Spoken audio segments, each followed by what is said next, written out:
Unaware his wife had secretly inherited $200 million, he forced her to sign a prenup believing she was a gold digger. What happens next will shock you. He didn't just ask her to prove her love. He slid a thick stack of legal papers across their small kitchen table 5 days before the wedding, stared into the eyes of the woman who adored him, and said in a cold voice, "If you're really here for love, sign the prenup." That morning, Elena Turner's hands shook as she picked up the pen. Her fiancé, Marcus Ward, sat opposite her with his best friend leaning in the doorway, watching like a guard. Marcus had already decided she might be a gold digger. He had already listened to whispers from his friend, quiet hints from a concerned coworker, and the old fear from a past heartbreak. What he didn't know, what he never even thought to ask, was that the quiet woman in front of him had already inherited $200 million from her late parents and had spent her whole life hiding it, just to be loved for who she was, not what she owned. The prenup in front of her was harsh and one-sided, written to protect his small savings and future earnings.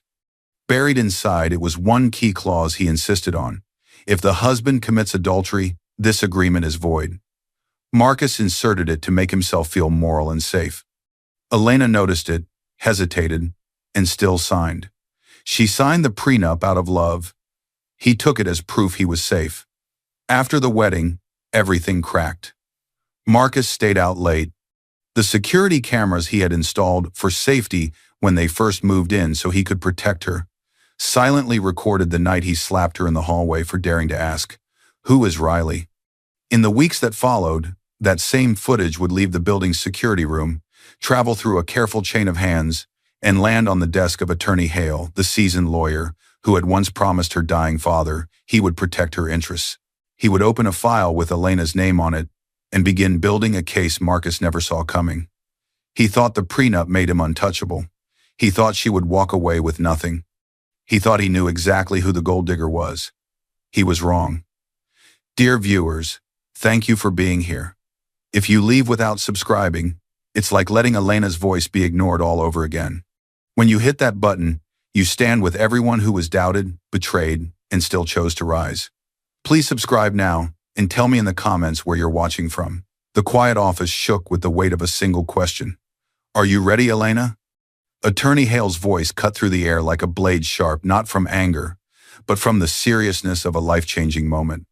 The stack of documents on the polished wooden table felt heavier than paper had any right to feel, as if every page carried the memory of her past and the uncertainty of her future. Elena Turner, 27 years old, soft-spoken, graceful, thoughtful, stood there looking younger than the responsibility in front of her. To the world, she appeared ordinary, a woman with a quiet smile, modest clothes, and gentle manners.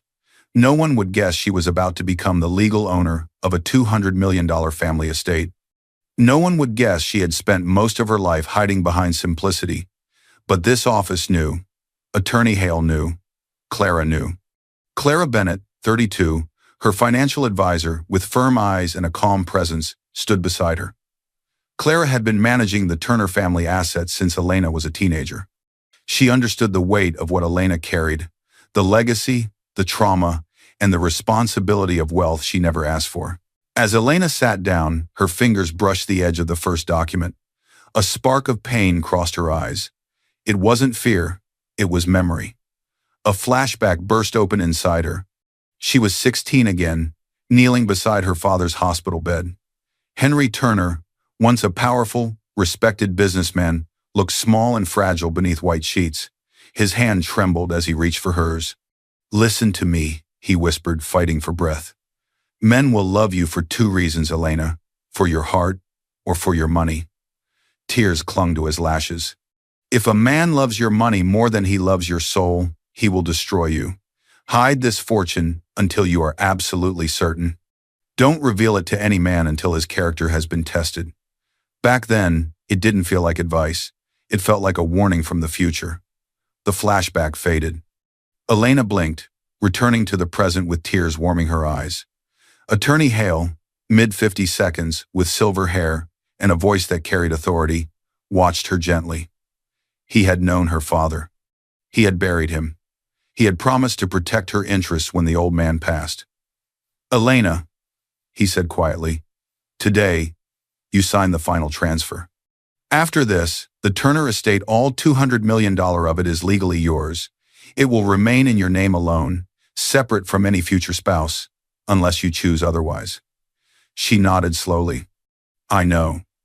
But inside her chest, her heart beat with fear, not pride. Clara stepped closer, her tone soft. It's okay to be nervous. Your father left this to you because he trusted your judgment.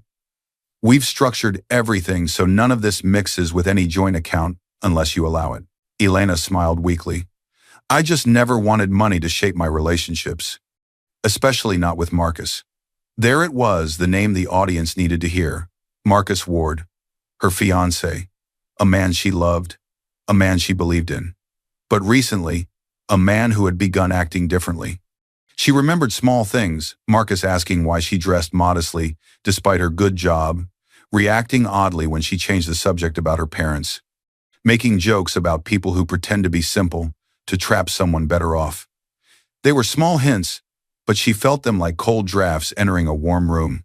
Attorney Hale folded his hands, eyes sharpening with seriousness. Elena, your father warned you for a reason. Wealth attracts attention, and not always the good kind.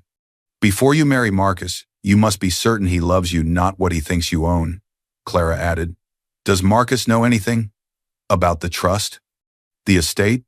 This was not a casual question. It was the question. The room seemed to hold its breath.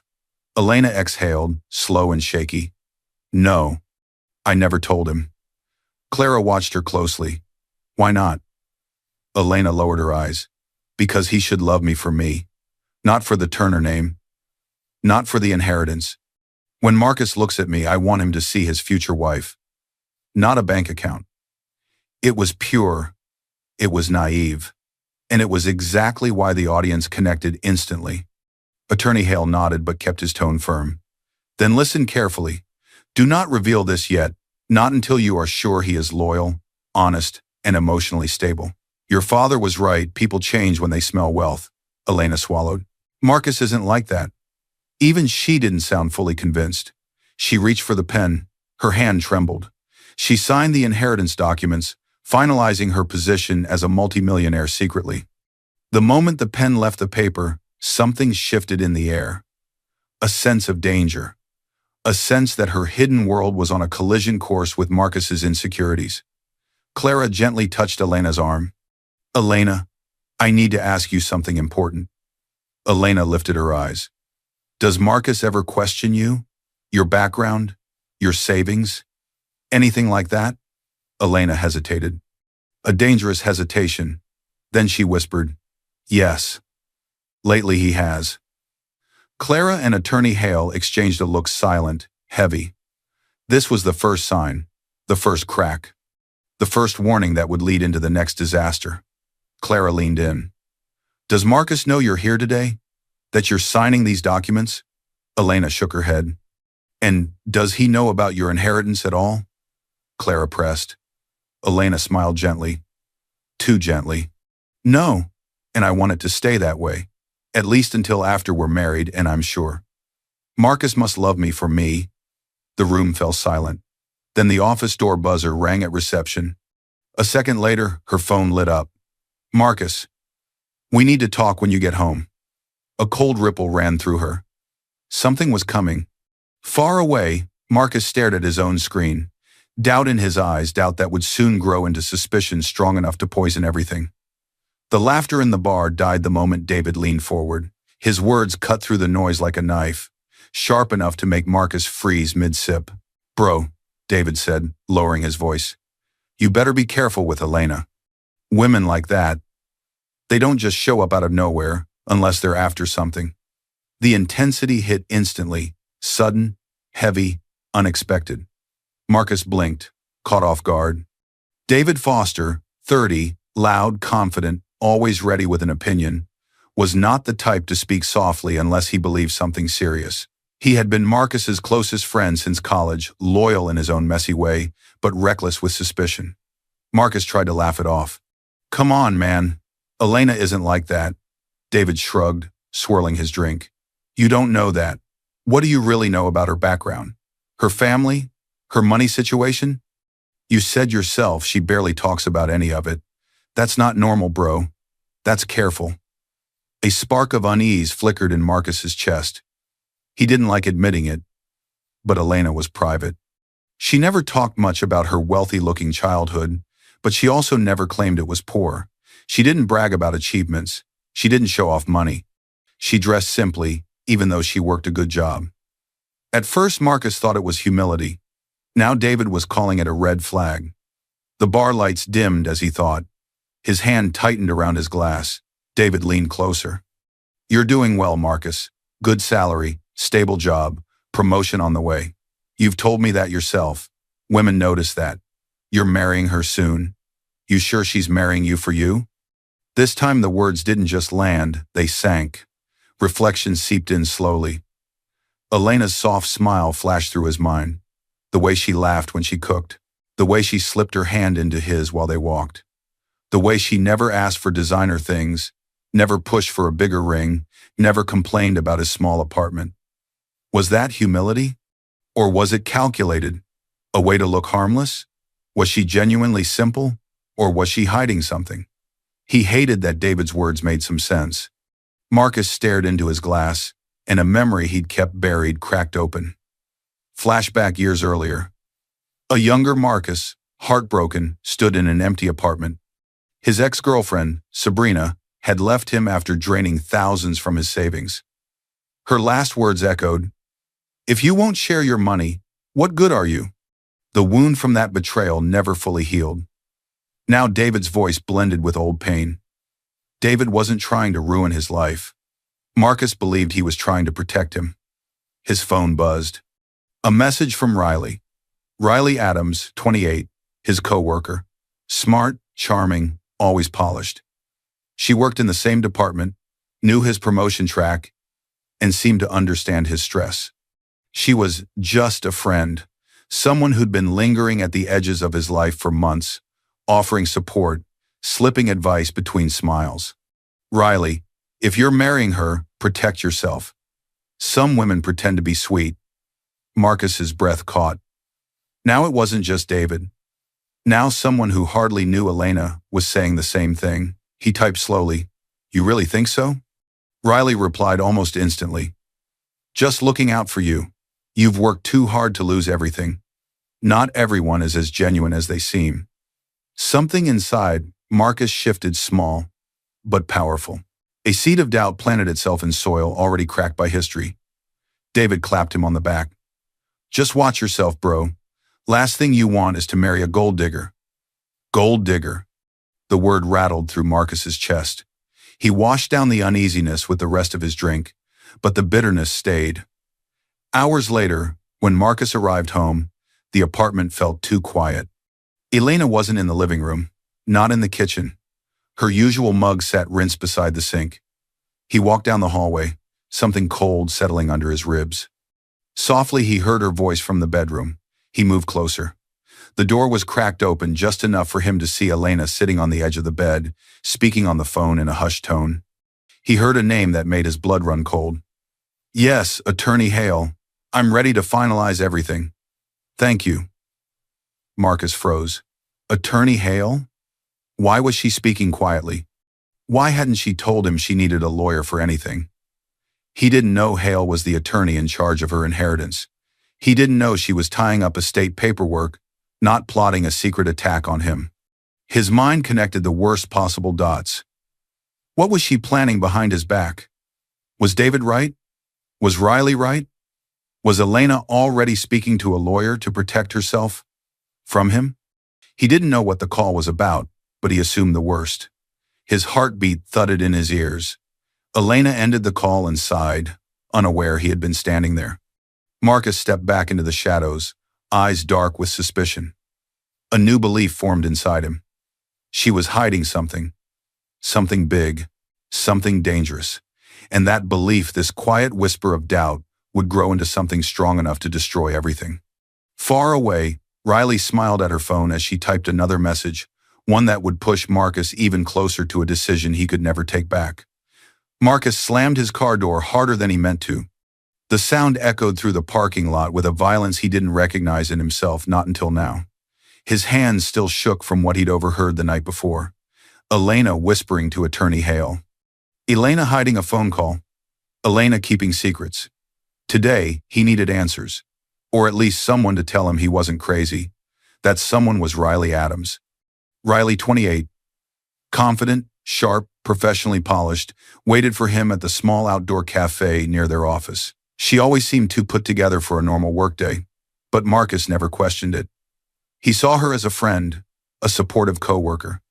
The audience understood more. Riley was skilled at emotional manipulation. Marcus sat down quickly. Thanks for meeting me. Riley leaned forward, eyes wide with concern. You sounded upset. What happened? Her tone was soft, careful, the kind of voice that made people lower their guard. Marcus didn't hold back.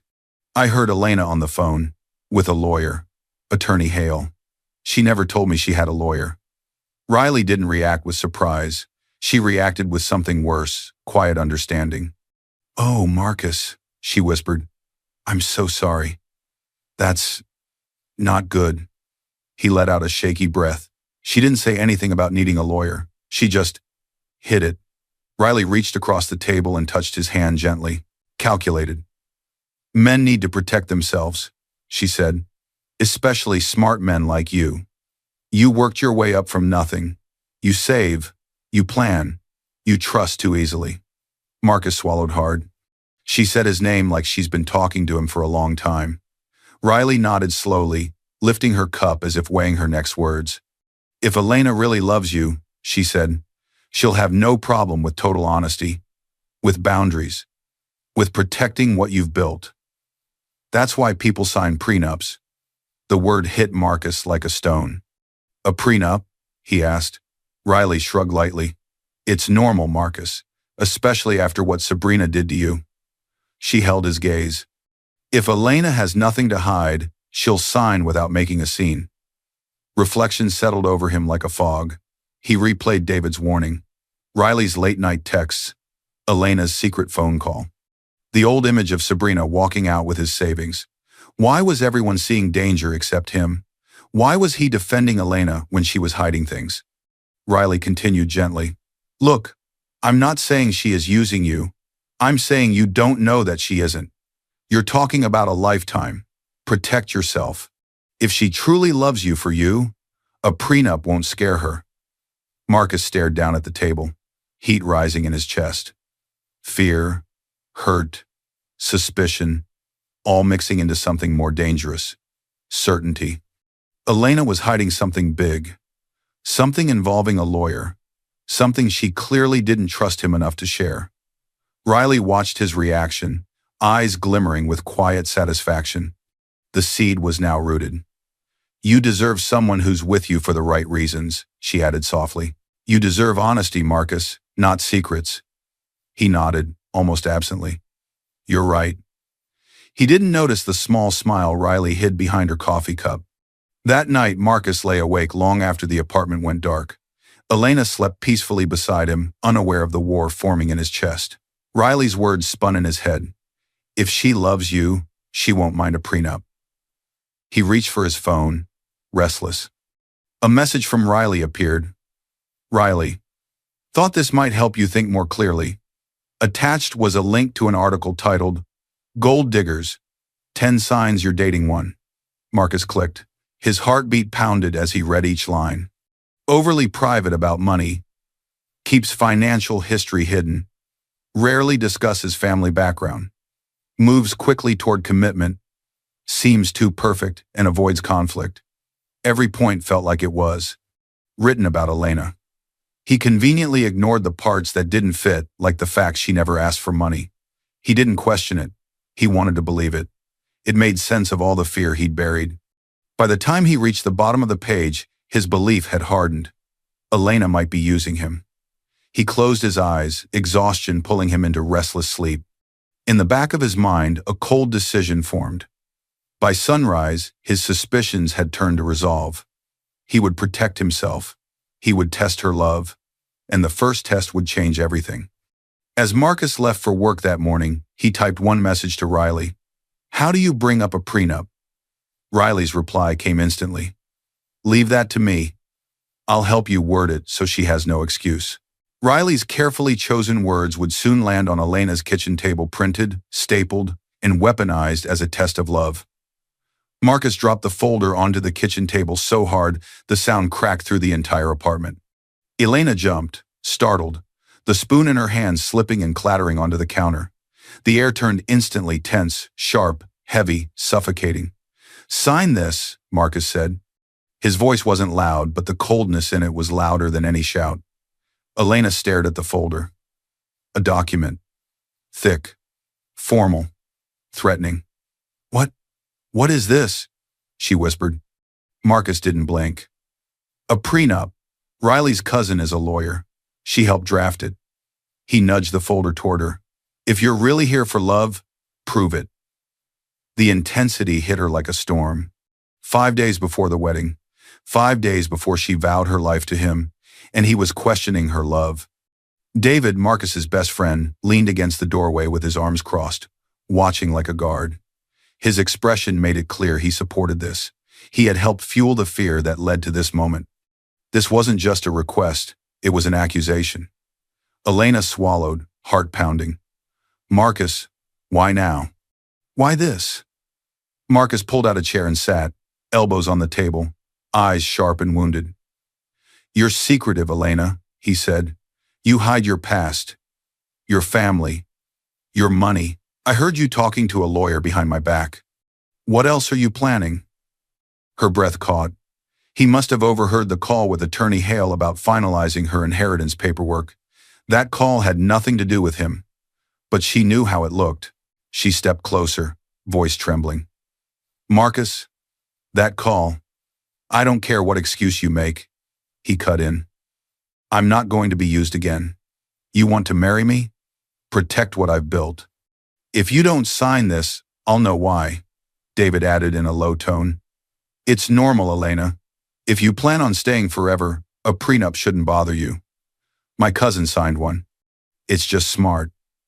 The pressure closed around her like a tightening fist. Reflection began to shape the moment. Slow, emotional, painful.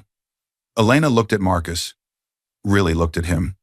The man she'd loved for 2 years. The man she trusted. The man who once held her when she cried at night. Now she saw something different in his eyes. Fear, distrust, control. She understood his wound from Sabrina still lived inside him. She understood his history made him cling to protection. But understanding didn't stop the hurt. Her voice shook. Marcus, do you truly think I'm with you for money? He exhaled, looking away. I don't know anymore. The words sliced straight through her. She sat down. Her hands hovered over the document. The pages blurred as memories filled her mind. Flashback, gentle, warm, distant. Her mother brushing her hair when she was little.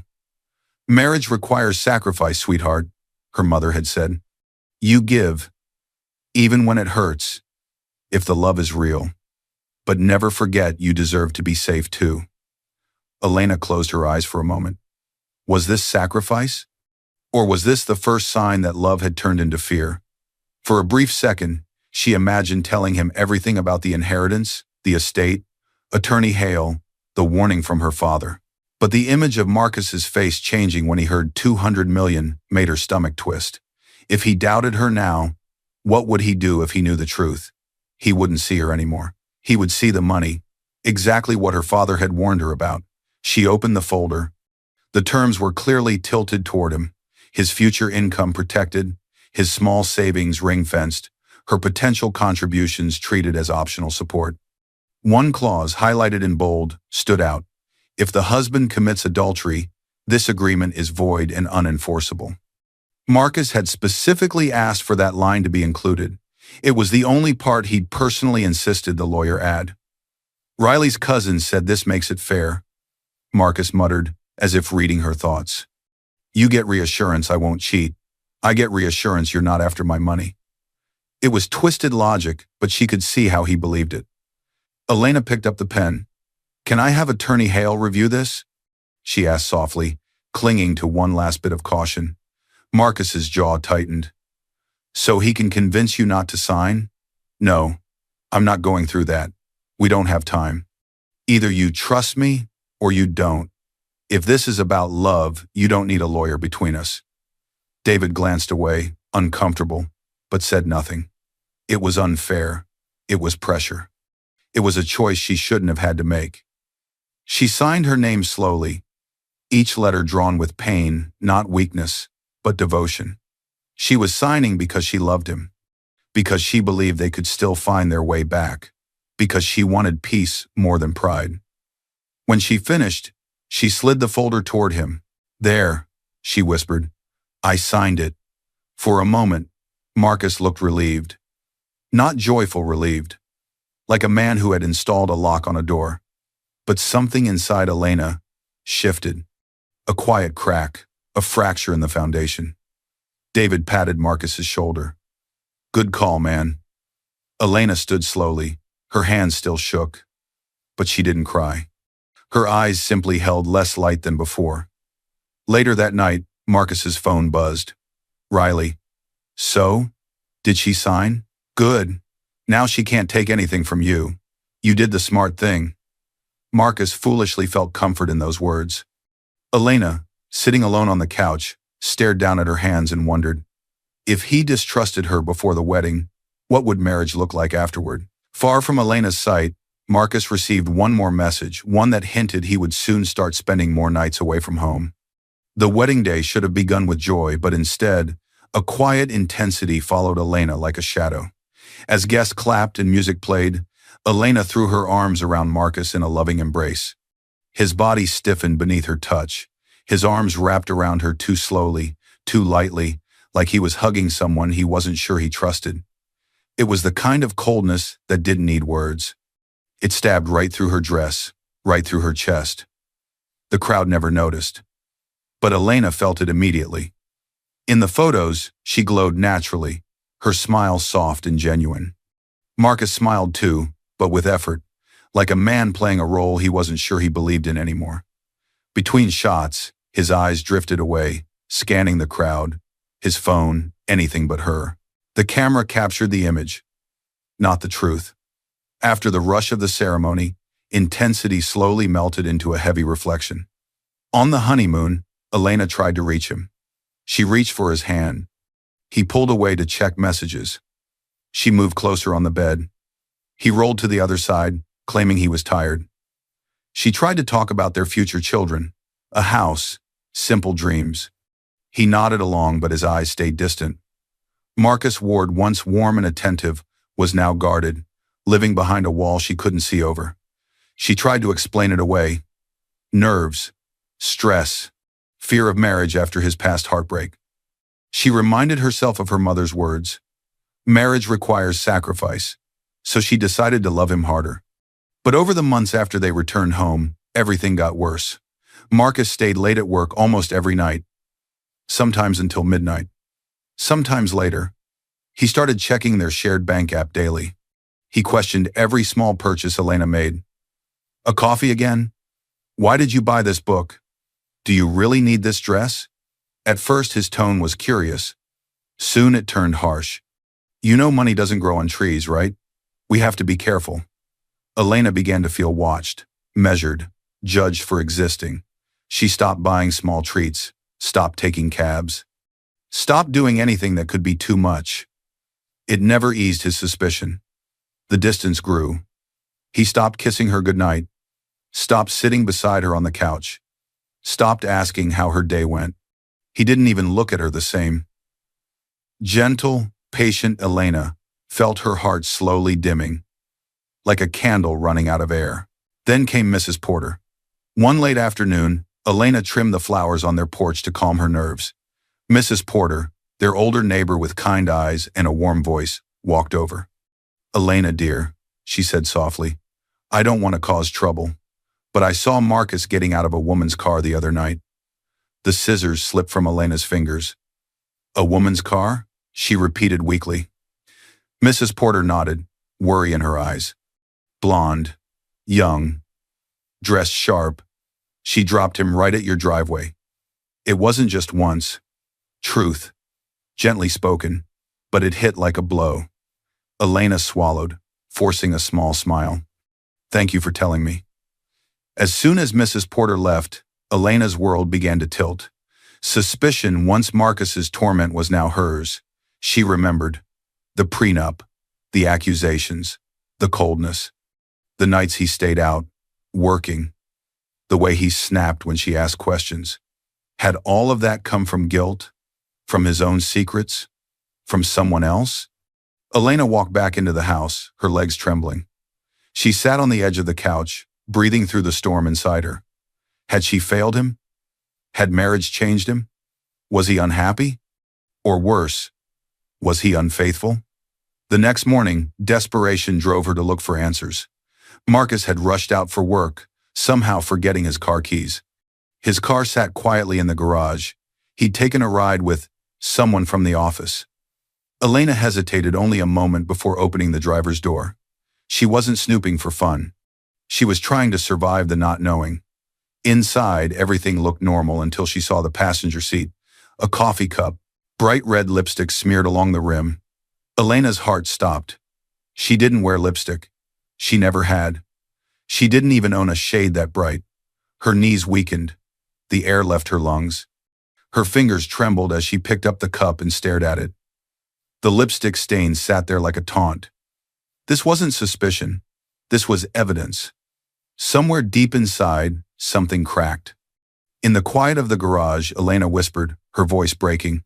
Who were you with, Marcus? Far from home, Marcus laughed at a message from Riley, unaware that Elena had just discovered the first undeniable crack in their marriage.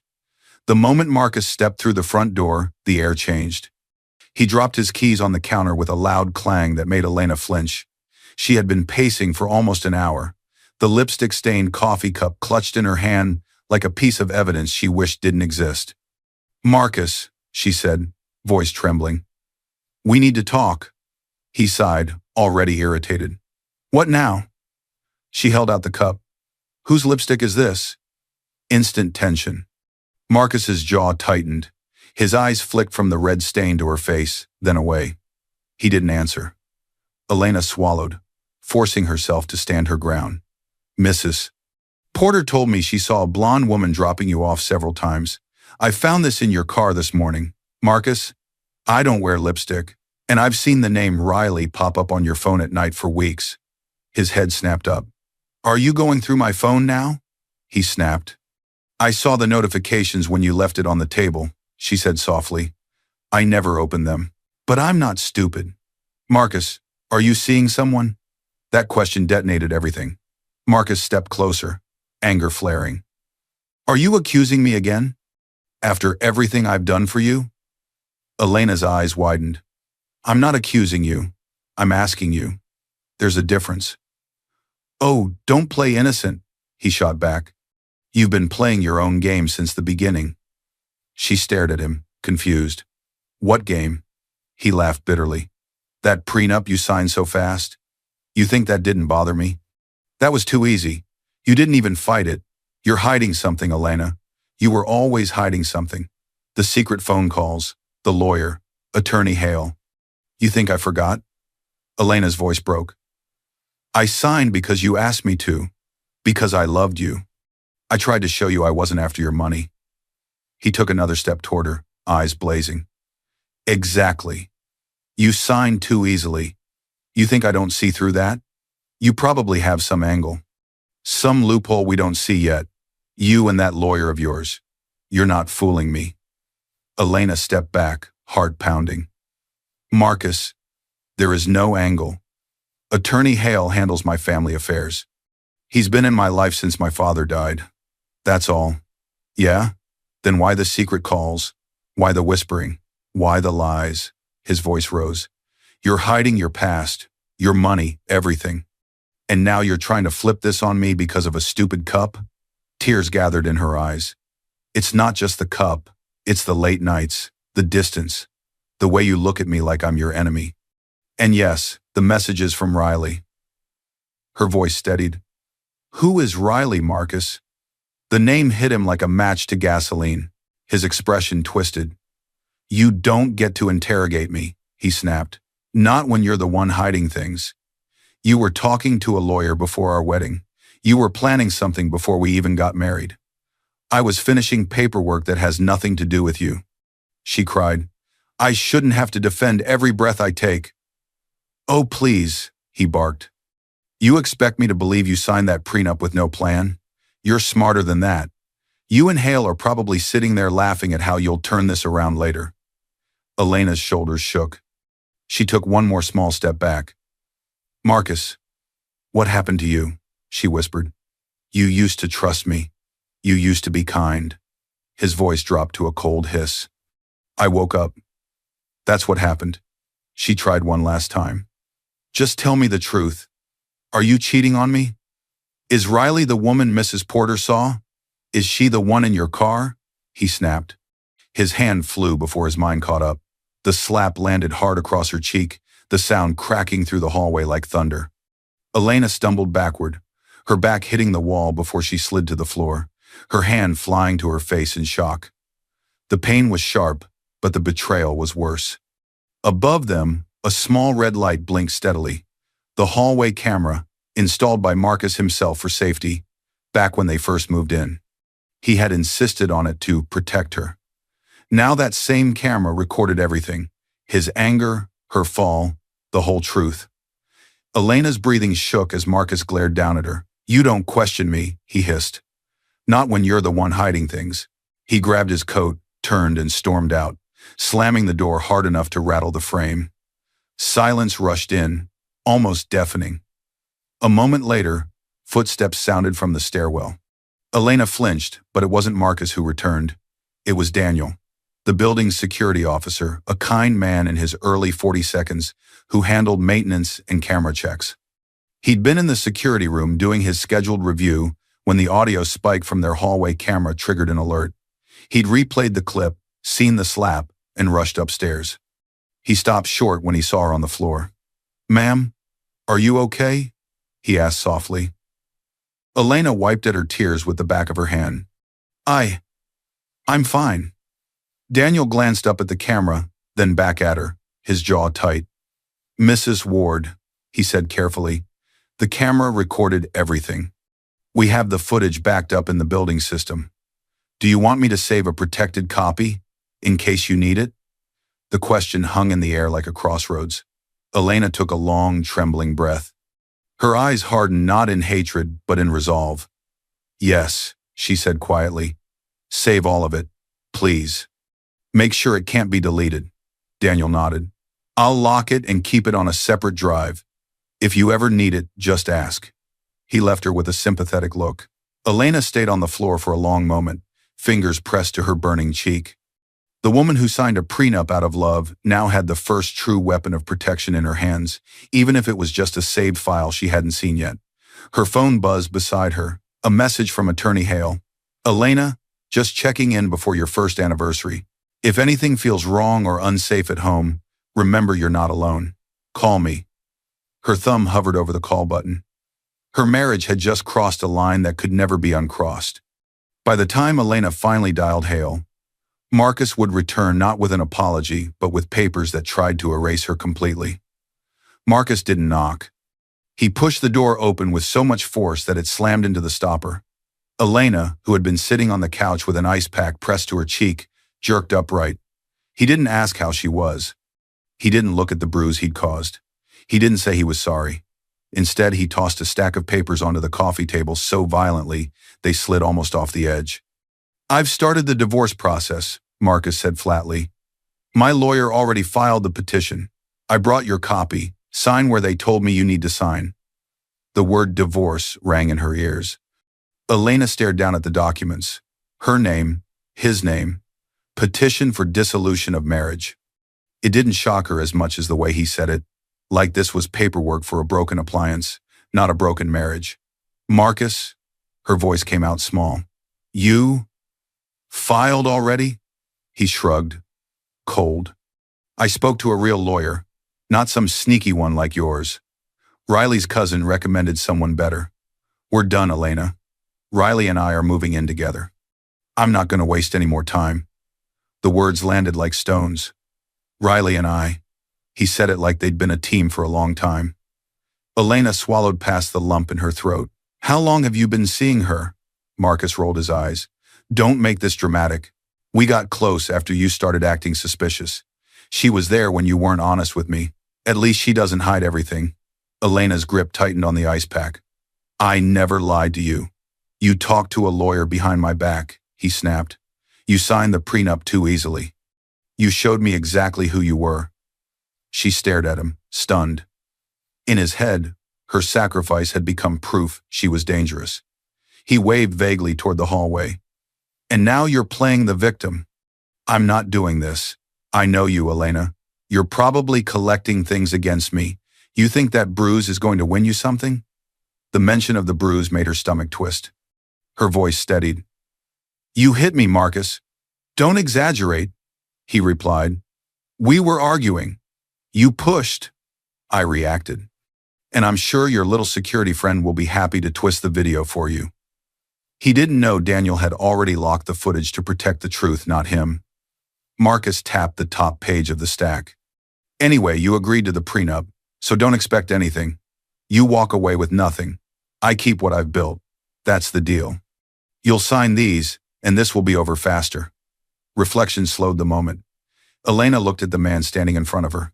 This was her husband, the man she'd cooked for, laughed with, trusted. The man she defended when friends raised subtle red flags. The same man now standing in her living room, declaring he had already replaced her and that she deserved nothing. She realized something painful but clear. Marcus didn't want the truth. He wanted the version of the story that made him feel like the victim. How can you say Riley supports you? She asked quietly. When she helped you cheat. His eyes flashed. Don't talk about her like that. Riley believes in me. She doesn't question me every second. She doesn't hide lawyers and secrets. Elena breathed in slowly. You slapped me, she said, not accusing, just stating a fact.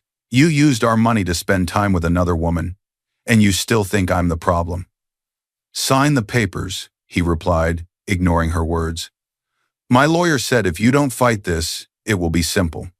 If you try anything, it gets ugly, and you won't win. The prenup covers me. You made sure of that when you signed. He moved toward the door, hand on the handle, then paused. Oh, and Elena, his voice turned razor sharp. Don't embarrass yourself in court. You don't have the money, the power, or the proof to beat me. Walk away quietly. It's your best option. Then he left. The door closed behind him with a final, hollow sound. For a long moment, Elena didn't move. The silence pressed in, but something inside her had shifted since the slap. The old version of her would have curled into herself and wondered what she'd done wrong. This Elena reached up and gently touched the fading bruise on her cheek. He thought she had no money. He thought she had no power. He thought she had no proof. He was wrong on all three. She picked up her phone with steady hands and scrolled to Hale's name. He answered on the second ring. Elena? I was just about to call you back. Are you all right? Her voice was quiet but unbreakable. No, I'm not. Marcus hit me. He's been cheating. He's filed for divorce and thinks the prenup protects him. A pause. Then Hale's voice hardened. Do you still have the building footage? Yes. Daniel saved it. And I have the prenup. And the texts I've seen from Riley. And the joint bank records. Hale exhaled slowly. Then it's time. We're not just going to defend you. We're going to show the court who he really is. Prepare everything, Elena said. I'm done trying to save this marriage. On the other end, Hale opened a file and slid several labeled folders into a single binder. One tab at the front read, Evidence Confidential. While Marcus and Riley celebrated their fresh start, Hale and his team began constructing a case that would tear his false confidence apart in front of everyone. 3 weeks later, Attorney Hale slammed a thick binder onto the conference table. The sound echoed through his quiet office with fierce intensity. Elena, he said firmly. We've used every day since Marcus filed. We're ready. The urgency in his voice snapped the room into focus. Elena sat across from him, posture straight, eyes steady. The bruise on her cheek had faded, but the memory hadn't. She no longer looked like the woman who signed the prenup out of fear of losing love. She looked like someone who had decided she would never beg for trust again. Clara Bennett sat at her side, professional and calm, a neat stack of documents in front of her. She had brought full records of the Turner family estate, complete with clear proof the $200 million inheritance was held in Elena's name alone, legally separate property from any marriage. A knock at the door opened the next phase. A tall, steady man in his late 40s stepped in, wearing a simple blazer and a small badge clipped at his belt. "Elena, this is Victor Morgan," Hale said. "Licensed private investigator, ex-detective. I brought him in as soon as you said, prepare everything." Morgan placed a small flash drive on the table. "I've gathered what you asked for. Texts, photos, hotel records, timelines. All obtained legally either from accounts where Mrs. Ward had access or through subpoenas approved in the divorce proceedings." Hale nodded. "Let's go through it piece by piece." Reflection wrapped around the room as they began. Morgan plugged the drive into the large screen. First, text messages. Exchanges between Marcus and Riley. "She won't matter soon. I can't wait until this divorce is over. I used our money for the hotel, don't worry. She never checks. Once the prenup holds, she walks with nothing." Elena's throat tightened, but her eyes stayed clear. Second, photos. Time-stamped images from the investigators' surveillance and hotel security. Marcus and Riley entering a hotel. Marcus and Riley leaving hours later. Marcus signing receipts with the same joint card he shared with Elena. Hale tapped the table. "This isn't just infidelity. It's financial misuse. He used marital funds to sustain an affair. That's misconduct." Third, bank records. Clara slid forward a folder with highlighted statements. "These are your joint accounts," Clara explained. "We matched withdrawals and card charges with the dates and locations Morgan provided. Multiple charges line up exactly with the hotel bills and restaurant tabs when he was with Riley." Hale nodded. "This strengthens our claim of fraud and financial abuse." Elena closed her eyes briefly. She remembered the night she'd sat alone, worrying if she bought a coffee. Meanwhile, he was using their joint money on another woman. It wasn't just betrayal. It was humiliation. The door opened again. Daniel entered, holding a USB drive and a logbook. He looked at Elena with quiet concern. "I have the footage you asked me to lock," he said. "It's been stored safely since the night it happened," Daniel added. "No one else has touched it." Hale took the drive. "Thank you, Daniel. Your caution may have saved this case." He inserted the drive. The hallway video played on the large screen, Marcus shouting. Elena asking, "Who is Riley?" The slap. Her fall. Clara gasped softly. Morgan's jaw tightened. Hale's eyes hardened. "This," Hale said, "is clear, unedited proof of domestic violence." Daniel opened the logbook. "These are the entry code changes Mr. Ward made. You can see he changed the code multiple times, usually the same day your system recorded arguments or loud noise. Mrs. Ward wasn't informed of the new code right away. It shows controlling behavior. Everything was forming a single, undeniable picture. Finally, Mrs. Porter arrived. She walked in with her handbag held close, nervous but determined. "Elena, dear," she said, sitting down. "I hope I'm not overstepping. I want to tell the truth." Hale smiled gently. "Your honesty is a big help, ma'am. Can you tell us what you saw?" Mrs. Porter folded her hands. "I saw that young woman, Riley, drop Marcus off several evenings. Late. She was always laughing with him. They looked close. I didn't want to get involved before, but after I saw your cheek." Her voice trembled. "I couldn't stay quiet." Elena reached over and squeezed her hand. "Thank you for standing up for me." When Mrs. Porter left, Hale opened the binder to a tab labeled Prenup. He flipped to a highlighted section and spun the binder so Elena could see it. "Here it is," he said. "The clause he insisted on. If the husband commits adultery, this agreement is void and unenforceable." By signing this, Marcus agreed that cheating would destroy his own protection. Clara added, "And since your inheritance has always been separate property, he never had a legal claim to it anyway. With the prenup voided, he also loses any leverage over your marital assets." Elena stared at the line for a moment. "He thought the prenup protected him," she murmured. Hale met her eyes. "He built a cage for you and then climbed inside it himself." Silence followed, not heavy with fear, but with power. Elena straightened. File everything. I don't want revenge. I want the truth on record. We already filed the divorce response and the request for protective orders, Hale said. The criminal complaint for assault and financial fraud has been forwarded to the prosecutor. Tomorrow is the hearing. Morgan picked up his notebook and paused at the door. There's one last piece I haven't shown you yet, he said. I got it 2 nights ago. It ties everything together, his intent, his attitude, the prenup, the cheating. Elena frowned slightly. What is it? Morgan gave a small, knowing smile. You'll see it when the judge sees it. It'll land harder that way. In another part of town, Marcus and Riley clinked glasses to fresh starts, unaware that a single recording Morgan captured at a bar would soon play in open court and shatter what little remained of Marcus's image. The courtroom buzzed with low murmurs until the doors swung open. Marcus walked in, wearing a stiff suit and forced confidence. Riley clung to his arm, her expression smug, as if she believed today would prove Elena bitter and defeated. The intensity shifted the moment they entered. Spectators whispered. A couple of local reporters adjusted their recorders. Judge Ramirez glanced up from the bench, eyes sharp. At the opposite table, Elena sat beside Attorney Hale. She wore a simple outfit, hair neatly tied back, no flashy jewelry. The faint mark on her cheek was still visible, not hidden but not exaggerated either. She wasn't there to perform. She was there to be heard. She didn't look at Marcus. She didn't need to. Judge Ramirez tapped the gavel once. Court is now in session. This hearing covers the Ward divorce petition, property division, and the request for a protective order.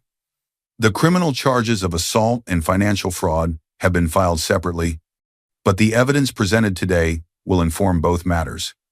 Because the same events led to both the divorce and the criminal case, the court had scheduled the family hearing and the early stage of the criminal matter back-to-back in this single session.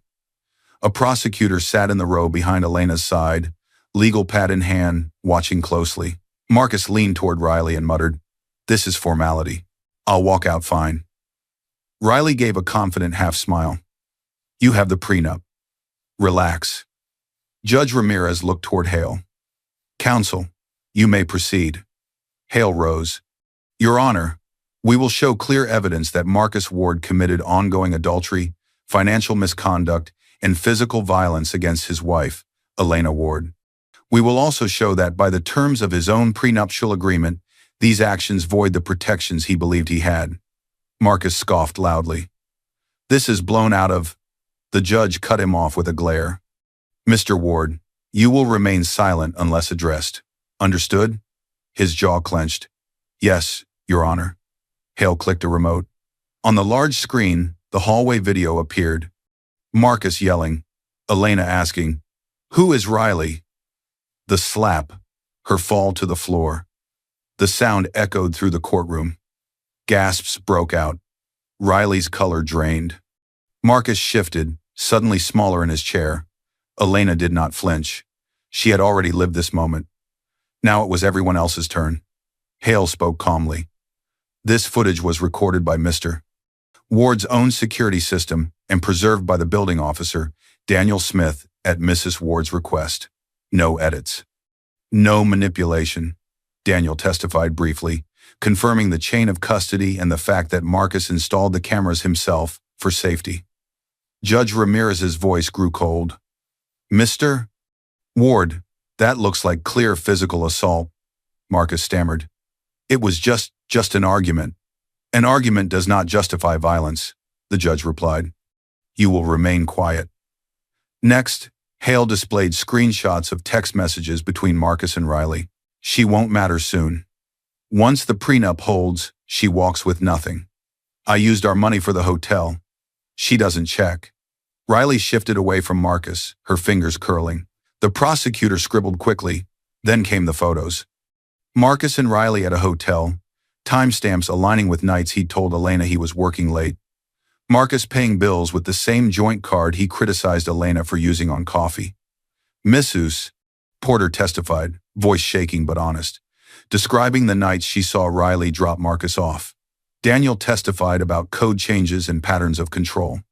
Hale then opened a physical copy of the prenup. Your Honor, this is the prenuptial agreement Mr. Ward demanded 5 days before the wedding. There is a key clause here. He read clearly. If the husband commits adultery, this agreement is void and unenforceable. Hale continued. We've presented clear evidence of ongoing adultery and financial misconduct. Under the terms of this clause, written and signed by Mr. Prenup, Ward, the prenup cannot protect him. Marcus's composure cracked. That's not what it. Judge Ramirez frowned. Your own document, your own terms, your own actions. This appears straightforward. Riley slid her arm away from his. Morgan stepped forward now, carrying a small speaker. Your Honor, Hale said, our investigator has one final piece of evidence he obtained lawfully in a public setting. Morgan added, I was seated at the next table, Your Honor. In this state, it's legal to record a conversation you're part of. Morgan plugged in the device and pressed play. Marcus's voice, clearly audible, filled the courtroom recorded at a bar where he'd met David. Look, man, I'm not stupid. I made her sign a prenup so tight she'll walk with nothing even if I cheat. Let her cry. I'm covered either way. Laughter. David's followed on the recording. You actually said you might cheat? David joked. Marcus's recorded voice. If I do, she can't touch me. That's what the papers are for. The room went completely silent. Hale let the words hang in the air. Intent, he said simply, in his own voice. Marcus's eyes widened. You recorded me? He hissed at David across the room. David sank lower in his seat, ashamed. I didn't. He did, he muttered, nodding toward Morgan. Judge Ramirez leaned forward. Mr. Ward, she said slowly, you not only cheated and abused your wife, but also openly bragged about using the legal system to trap her. The court is not amused. Hale finished calmly. Your Honor, Elena never married Marcus for money. She never even needed it. He turned toward Elena. Elena Ward is the sole heir to a $200 million estate. That inheritance existed before this marriage and was kept separate the entire time. She hid it not to deceive Mr. Ward, but to ensure she was loved as a person, not as a fortune. The courtroom erupted. Riley stared at Elena like she'd never seen her before. Marcus went pale. You're rich? He stammered. Elena, why didn't you tell me? We could have. She finally looked at him. When I loved you, I would have shared everything, she said softly. But you saw greed in my love and love in your greed. That is why we're here. Judge Ramirez lifted the gavel. Given the evidence of adultery, financial misconduct, and domestic violence, the court rules as follows. The prenuptial agreement is void. Divorce is granted. The marital assets are awarded primarily to Mrs. Ward, with Mr. Ward receiving only what he can prove he contributed and did not misuse. Mrs. Ward's separate inheritance remains fully her own. Marcus sagged in his chair. The prosecutor stood. Your Honor, the state previously filed charges of domestic assault and financial fraud. In light of today's evidence, we request that Mr. Ward be remanded into custody pending trial. He has shown a willingness to manipulate systems for his benefit. Judge Ramirez nodded once. Request granted. Mr. Ward, your bail is revoked. You are remanded into custody. 2 bailiffs approached. Cuffs clicked around Marcus's wrists. He twisted toward Elena, desperation replacing arrogance. Elena, please say something. Tell them you don't want this. We can fix it. Riley doesn't matter. It was a mistake. Riley stood abruptly, disgust in her eyes. Don't drag me into this. I didn't sign anything. I'm not going down with you. She hurried out of the courtroom. Elena stood slowly. She looked calm, unbroken. She didn't smile, didn't gloat. She simply turned away as Marcus was led out, crying and calling her name. Attorney Hale placed a gentle hand on her shoulder. Elena, it's almost over, he said. But inside her, a quieter question rose not about Marcus, but about herself. What would she do with her freedom, her fortune, and her story now that justice had finally been served? The stack of final documents hit the table with a dull but decisive thud. Attorney Hale slid them toward Elena. "This is it," he said. "The last signatures. After this, the court's orders are fully processed, and your divorce is officially closed." The intensity wasn't loud anymore. It was heavy. Final. Elena looked down at the papers. Her name, Marcus's name, references to orders already announced in court, division of assets, protective order, confirmation her inheritance was separate and untouched. A note from the prosecutor's office about victim input on sentencing. Her hand no longer shook when she reached for the pen. Hale studied her expression. "Before you sign, I have to ask. The prosecutor has requested your opinion. They will still make their decision, but your input matters. Do you want them to consider leniency for Marcus? Reduced sentencing? Lighter recommendations?" The question lingered in the air. Elena glanced at her hands. These were the same hands that had once signed a prenup to prove love. The same hands that had cooked meals for a man who doubted her. The same hands that had pressed against a bruised cheek, wondering how everything had gone wrong. She closed them into calm, steady fists, then relaxed them again. "No," she said quietly, but clearly. "I don't want leniency. I want the law to do its job.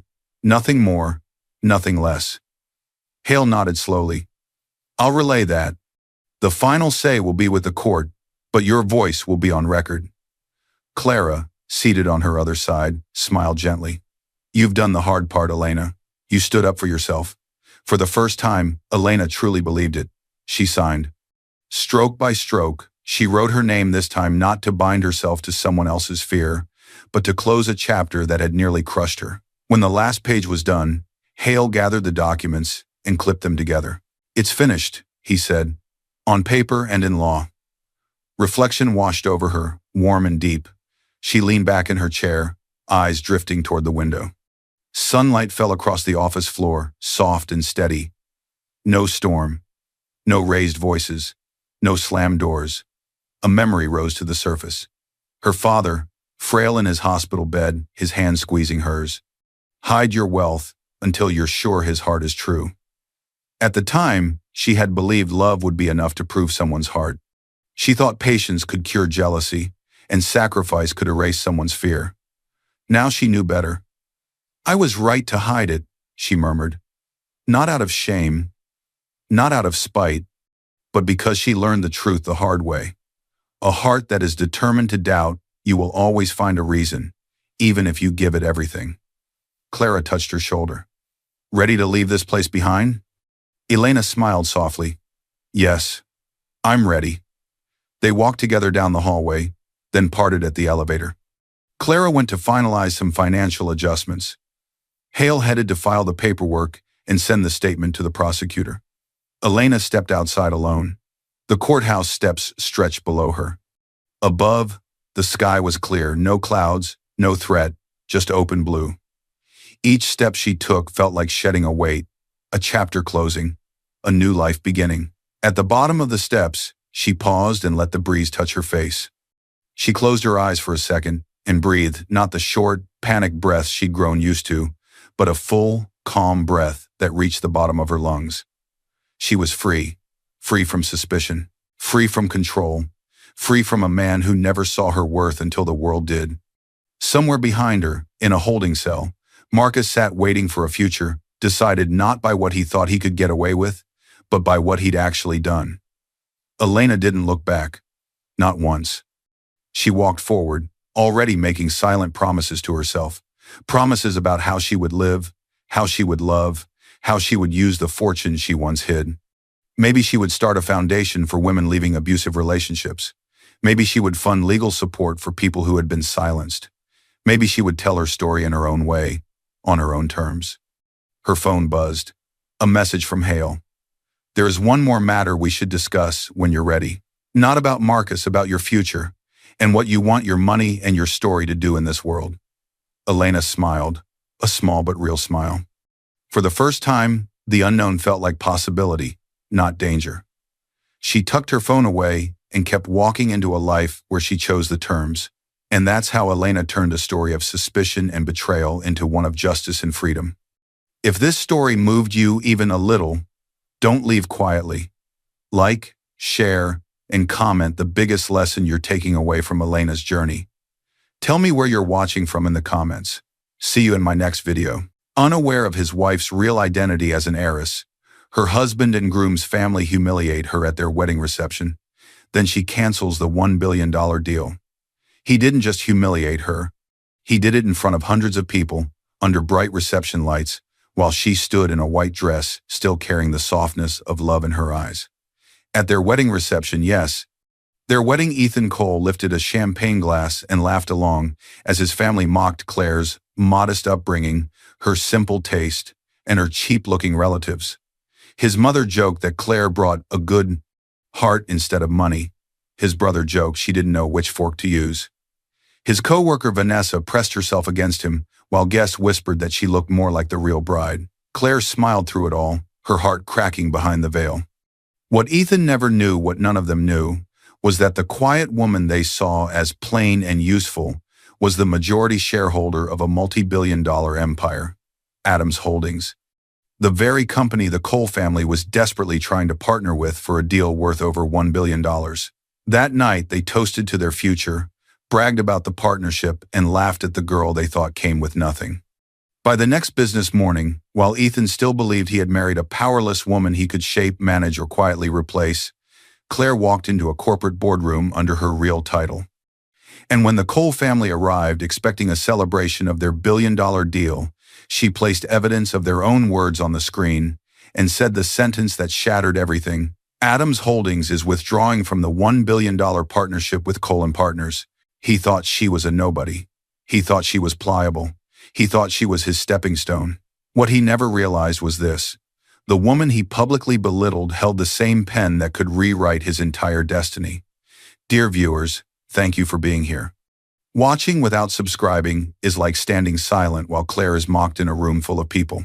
When you subscribe, you stand with every person underestimated, every heart underpriced, and every quiet soul who chose dignity over acceptance. Please subscribe and tell me where you're watching from in the comments. Claire Adams had a last name worth $1 billion, and yet she was on her knees on a faded rug, pressing old shirts into a cardboard box like they were the only things that really belonged to her. The box was for charity, but it looked like something else too, a quiet attempt to strip her life down, piece by piece, to what was real. Claire was 29, slim, dark-haired, and soft-spoken. To the world outside this modest apartment, she was just Claire Adams, a project coordinator at an investment firm. In a city where Adams was as common as Smith, no one blinked at her surname. No private car outside, no designer labels on her shelves. Just clean walls, careful order, and a woman who had spent most of her life trying to prove she was more than her inheritance. On the nightstand, a photo watched her. In it, a much younger Claire stood in a construction helmet beside a tall man in a work jacket, both of them grinning under the metal frame of an unfinished building. The man was Daniel Adams, her father, founder of Adams Holdings, and the reason people whispered words like empire and fortune around her family. Her fingers paused on a worn blue hoodie, Daniel's hoodie. She pressed it to her chest for a second. The world outside might only see steel and glass when they heard Adams Holdings. Claire still saw this, her father laughing as dust floated through a factory, sleeves rolled up, hands dirty, telling her that none of this mattered without respect. When Claire was 14, Daniel had walked her through the main office of Adams Holdings. Phones rang, people moved fast, and the company logo, 3 simple metal lines fanning upward, shone on the wall. He introduced her to everyone just as Claire. Not Miss Adams, not the future owner, just Claire, he'd told the staff, shaking hands with a tall man in a dark suit, Mr. Grant, their longtime lawyer. Mr. Grant had smiled at her kindly, his tie slightly crooked, and whispered, "Your father has big plans for you." But Daniel never once said Harris that day. Later in his office, he had leaned against his desk, serious for once. "If you ever want to know who truly respects you," he told her, "hide the part of you they can use." That line dug itself deep inside her. Years later, when Daniel's sudden heart failure left Margaret Adams, Claire's mother, as chairwoman, Claire became the majority shareholder by law. Lawyers like Mr. Grant walked her through numbers so big they barely felt real. Legal documents listed her as C.R. Adams, through a private family, trust her father's way of keeping her name out of the spotlight. She signed papers with shaking hands, formally owning more than half of the company he'd built from steel and sweat. The world expected a glamorous heiress to explode onto magazine covers. Instead, Claire asked for something simple: a quiet role in a smaller branch of the firm under a different trade name. No one there saw a majority shareholder on any badge. They just saw a disciplined perfectionist who didn't talk much about her family. She wanted to know who would treat her well when they thought she had nothing to offer. As she folded another shirt into the donation box, her phone buzzed on the nightstand. The screen lit up with a name: Mom. Margaret. Claire reached for it, wiping dust from her fingers. Margaret, board wants your temperature on the coal partnership before final signing. Compliance reminder, you still hold veto power. Her chest tightened. The coal partnership, a potential deal so huge it made even Adams Holdings move carefully. Cole and Partners, a mid-sized firm trying to grow fast, had approached Adams for a strategic investment. A partnership like that could change the Cole family's future forever. Months earlier, when the proposal first arrived, Claire had quietly informed compliance that she was dating one of their associates, Ethan Cole. The ethics team had logged the conflict, limited her access to financial negotiation details, but left one thing under her name exactly as Daniel had wanted: veto power over reputational risk. She read the line again: you still hold veto power. Her thumb hovered over the keyboard, but before she could reply, another notification slid across the top of the screen. It was a picture from Ethan. Ethan was 31, confident, clean-cut, and charming enough to make strangers open up in minutes. When he first met Claire at a charity event, he had called her refreshingly normal and laughed about fake rich kids. He didn't know he was talking to a real one. On Claire's phone, the photo showed Ethan at what looked like an office party. His arm was slung around a group of people, all dressed sharp. On his left side stood a woman with perfect hair and sharp eyes. She leaned into his shoulder, just a little too comfortably. The caption under the picture read, "Wish you were here, Claire. They all think we're the perfect couple." The woman beside him had a tag, Vanessa Reed. Claire had heard that name before. Vanessa was Ethan's co-worker, a fellow associate at his firm, always in his stories about late nights at the office and big accounts. Something in Claire's stomach nodded, even as she forced herself to smile. She zoomed in without meaning to. Vanessa wasn't just standing near him. Her hand rested lightly against his back, fingers pressing into his jacket. It was the kind of touch that knew where it belonged. Her phone lit again with a call. Lily. Lily was 28, Claire's best friend since high school, and the only person outside the family who knew all the truth. Lily worked as a nurse and had seen enough of human nature to recognize when people were pretending. "Hey," Lily said when Claire answered, her voice warm and bright. "You ready to be Mrs. Ethan Cole, or do I need to rescue you?" Claire laughed softly. "Too late. Engagement ring is on. No rescue now." "I saw Ethan's post," Lily replied. "That Vanessa woman is glued to his side. You sure you don't want me to trip her by accident at the wedding?" "She's just a co-worker," Claire said quickly, though her eyes stayed on the screen. "They work together, it's normal." Lily didn't push, but her silence said everything. "You're quiet," Claire added. "Just remember," Lily said gently, "the people who talk about status the most are often the ones who'll use anyone to climb. Just keep your eyes open, okay?" Claire promised she would. They hung up, and the apartment grew still again. She set the phone down next to the photo of her and Daniel. Now the two images sat side by side, her father's dusty factory smile and Ethan's polished party grin. One built metal frames, the other built arguments and deals. As if summoned by her thoughts, there was a knock on the door, 3 quick taps. Familiar. Claire's heart lifted a little. She stood, brushed invisible lint from her jeans, and opened the door. Ethan stepped in with his usual easy charm. Up close, he smelled of cologne and office air. He wore a well-cut suit, but his tie was tugged loose like he had just escaped a meeting. "Hey, you," he said, leaning in to kiss her. Wow, you've been cleaning again. Place looks minimalist. Very you. This is not cleaning, she said with a faint smile. It's donating. I don't need half of this stuff. That's what I love about you, Ethan said, walking past her and glancing at the donation box. Low maintenance, not like some of the demanding women at my office. You don't care about labels or fancy parties. You're simple, in a good way. The word simple stung, just a little. He picked up the framed photo of her and Daniel. Ethan knew Daniel had been in business, but not how deep. Claire had told him her parents worked in investments. She hadn't told him they were Adams Holdings. That your dad? Ethan asked. Yes, she answered, voice soft. He built something big. He worked hard his whole life. Yeah? Ethan smiled politely, then put the picture down without more questions. Speaking of big things, my parents are excited to really meet you at the engagement dinner. Richard and Linda? Claire asked, repeating their names slowly. She had never met them, only heard stories. Yeah. He rolled his eyes with a grin. They can be intense, old school. They care a lot about appearances, status, all that nonsense. Don't worry if they seem crazy at first. He laughed like it was all harmless. Claire forced her shoulders to relax. I'm sure it'll be fine. He wrapped his arms around her waist.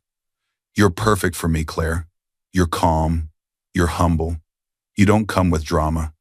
My parents will get used to your background. He said it lightly, already walking toward the door, checking his watch.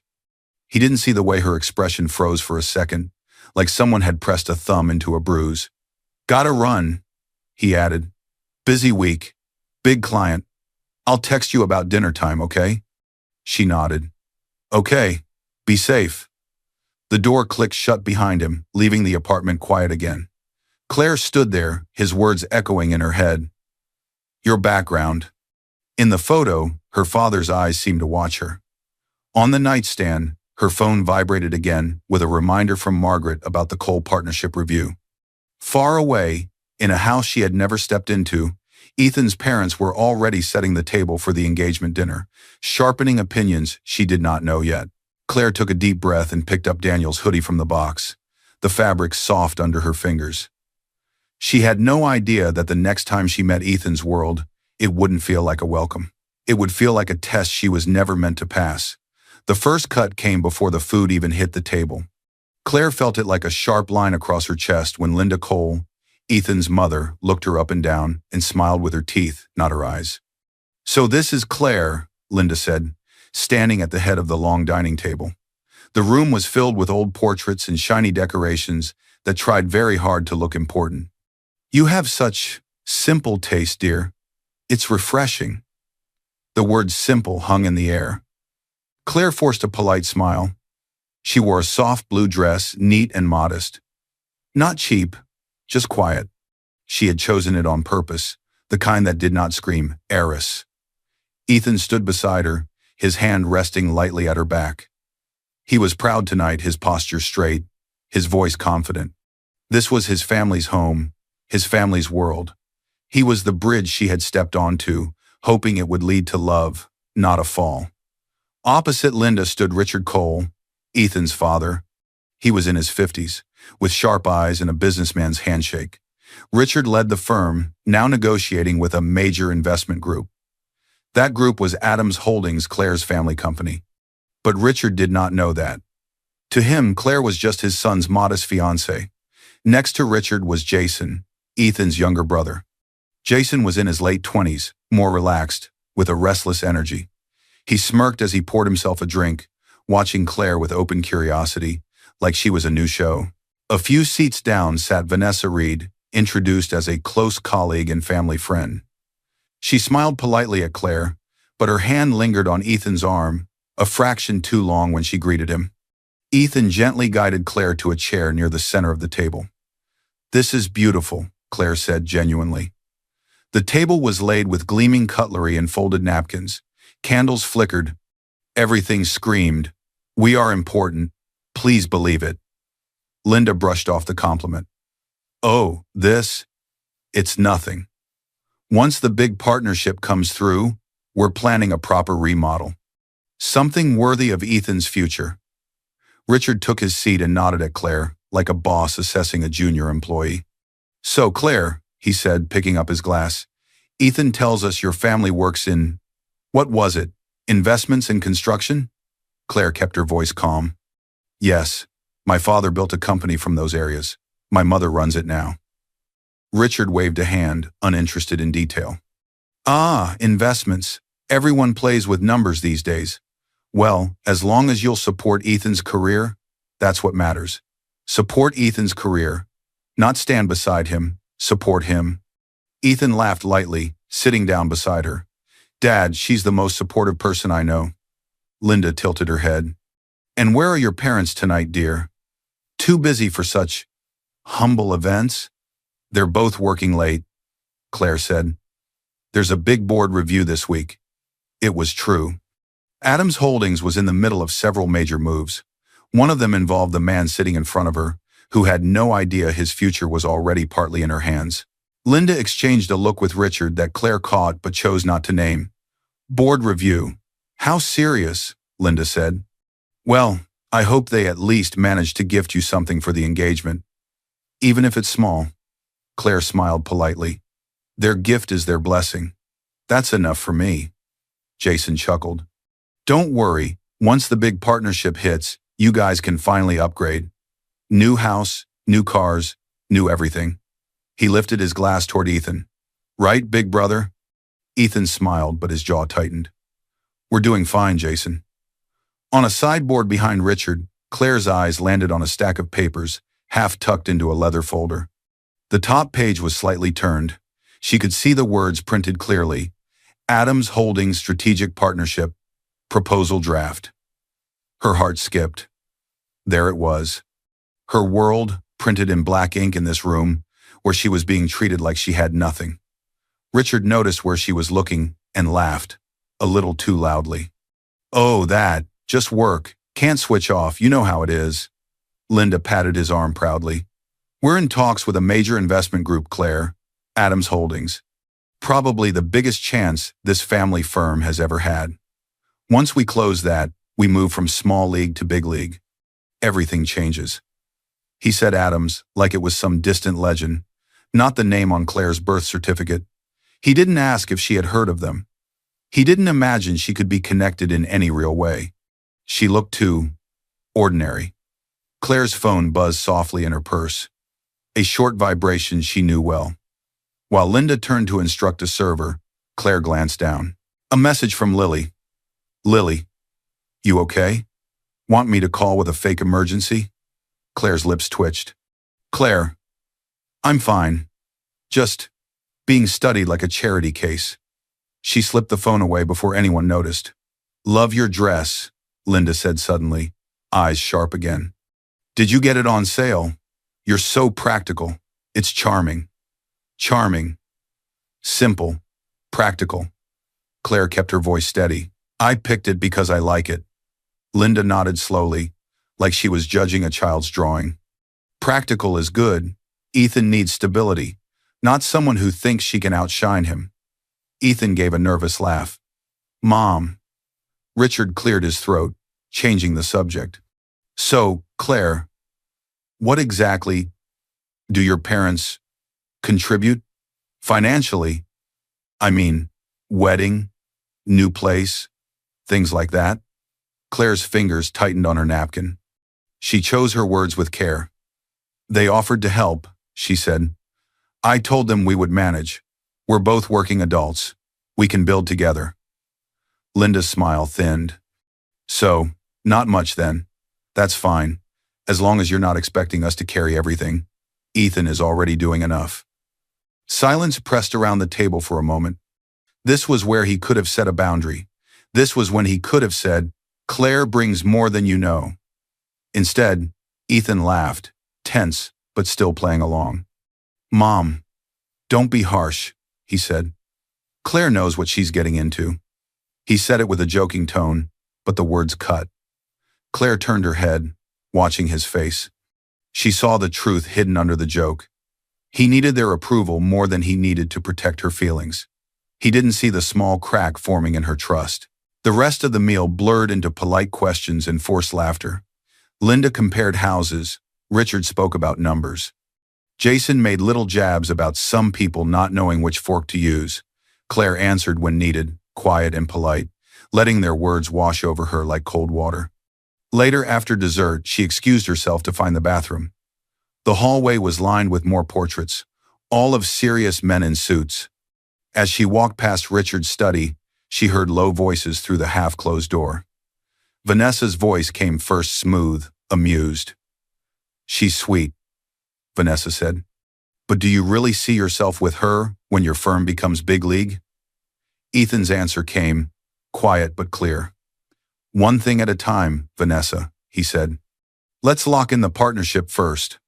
Claire stopped outside the door, her hand frozen on the handle, her heart pounding so loud she could barely hear anything else. She had come tonight thinking this dinner was about family and love. Now she realized it might be about something else entirely. And soon, at the wedding reception, those same voices would have a much bigger audience.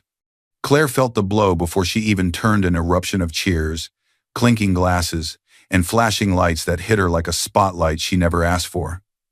The wedding reception was alive, bright, and loud. Music rolled through the hall, guests toasted in clusters, and laughter spilled like champagne across the room. But in the center of it all, in her white dress, Claire stood frozen for one breath too long. It felt like stepping onto a stage she didn't know would turn into her public undoing. Ethan was at her side, smiling wide, shaking hands, hugging relatives. As always, he fit perfectly into any crowd. Claire tried to match his smile, but her eyes moved carefully across the guests, searching, questioning, wondering who was genuinely happy for her and who was just there for the spectacle. A photographer called them over for family photos. "Bride and groom first," he shouted. Claire took Ethan's hand, and they posed together. Then Vanessa. "Come in too," Linda called, waving eagerly. "You're practically part of the family at the firm." A few guests chuckled, assuming it was harmless. Vanessa Reed, Ethan's co-worker, beautiful, confident, and far too comfortable, slid into the frame as if she belonged there. She placed her hand on Ethan's shoulder, standing closer than a normal colleague would. The camera flashed. Claire blinked, stunned. She had warned herself after the engagement dinner not to overthink Vanessa's closeness, but seeing it again, on the day she became Ethan's wife, made something deep inside her tighten. Behind her, Jason snorted under his breath. "Guess the firm has 2 brides today." A woman at the next table leaned toward her friend and whispered, just loud enough for Claire to catch. "Honestly, that co-worker looks more like the real bride than she does." Another flash. Claire's expression stayed calm, trained, practiced. The photographer moved on, but the tension stayed. Then came the toasts. Jason swaggered up first with a glass raised high. He grinned mischievously, Ethan's younger brother, always the joker, always pushing boundaries he knew she couldn't react to without looking uptight. "So everyone," Jason began loudly, "let's talk about Claire, the sweetest girl with the most modest upbringing I've ever seen. Honestly, when I first met her, she froze at the table because she didn't know which fork to use." Some guests laughed, others shifted uncomfortably. Claire felt her face burn. Ethan rubbed his forehead, embarrassed, but he didn't tell Jason to stop. He didn't correct him. He didn't defend her. Jason continued, "But hey, that's okay. She's learning." Slowly. A few more chuckles. Someone murmured, "Oh, Jason," like it was just harmless fun. Linda was next, stepping forward with practiced charm. "Oh, Claire," she said, her voice dripping with exaggerated affection. "You may not come from money like some." Her eyes flicked briefly toward Vanessa, then back. "But you bring a good heart, and that matters too." The phrasing was soft enough to pass as a compliment, sharp enough to pierce. A couple of relatives clapped. One guest whispered, "Backhanded, much?" under their breath. Claire forced a smile even as her chest tightened painfully. She looked at Ethan, pleading silently for him to intervene, to say something, anything that showed he had her back. He gave a tight, uncomfortable smile but stayed silent. his arm around her waist like she was part of the decoration instead of his partner. Claire inhaled slowly. Her dress felt heavier with every breath. Next came Vanessa. She walked to the microphone with easy confidence, her sleek dress catching the lights. "Well," Vanessa said, "I guess it's my turn to congratulate the man I've worked with for years." She shot Ethan a knowing look.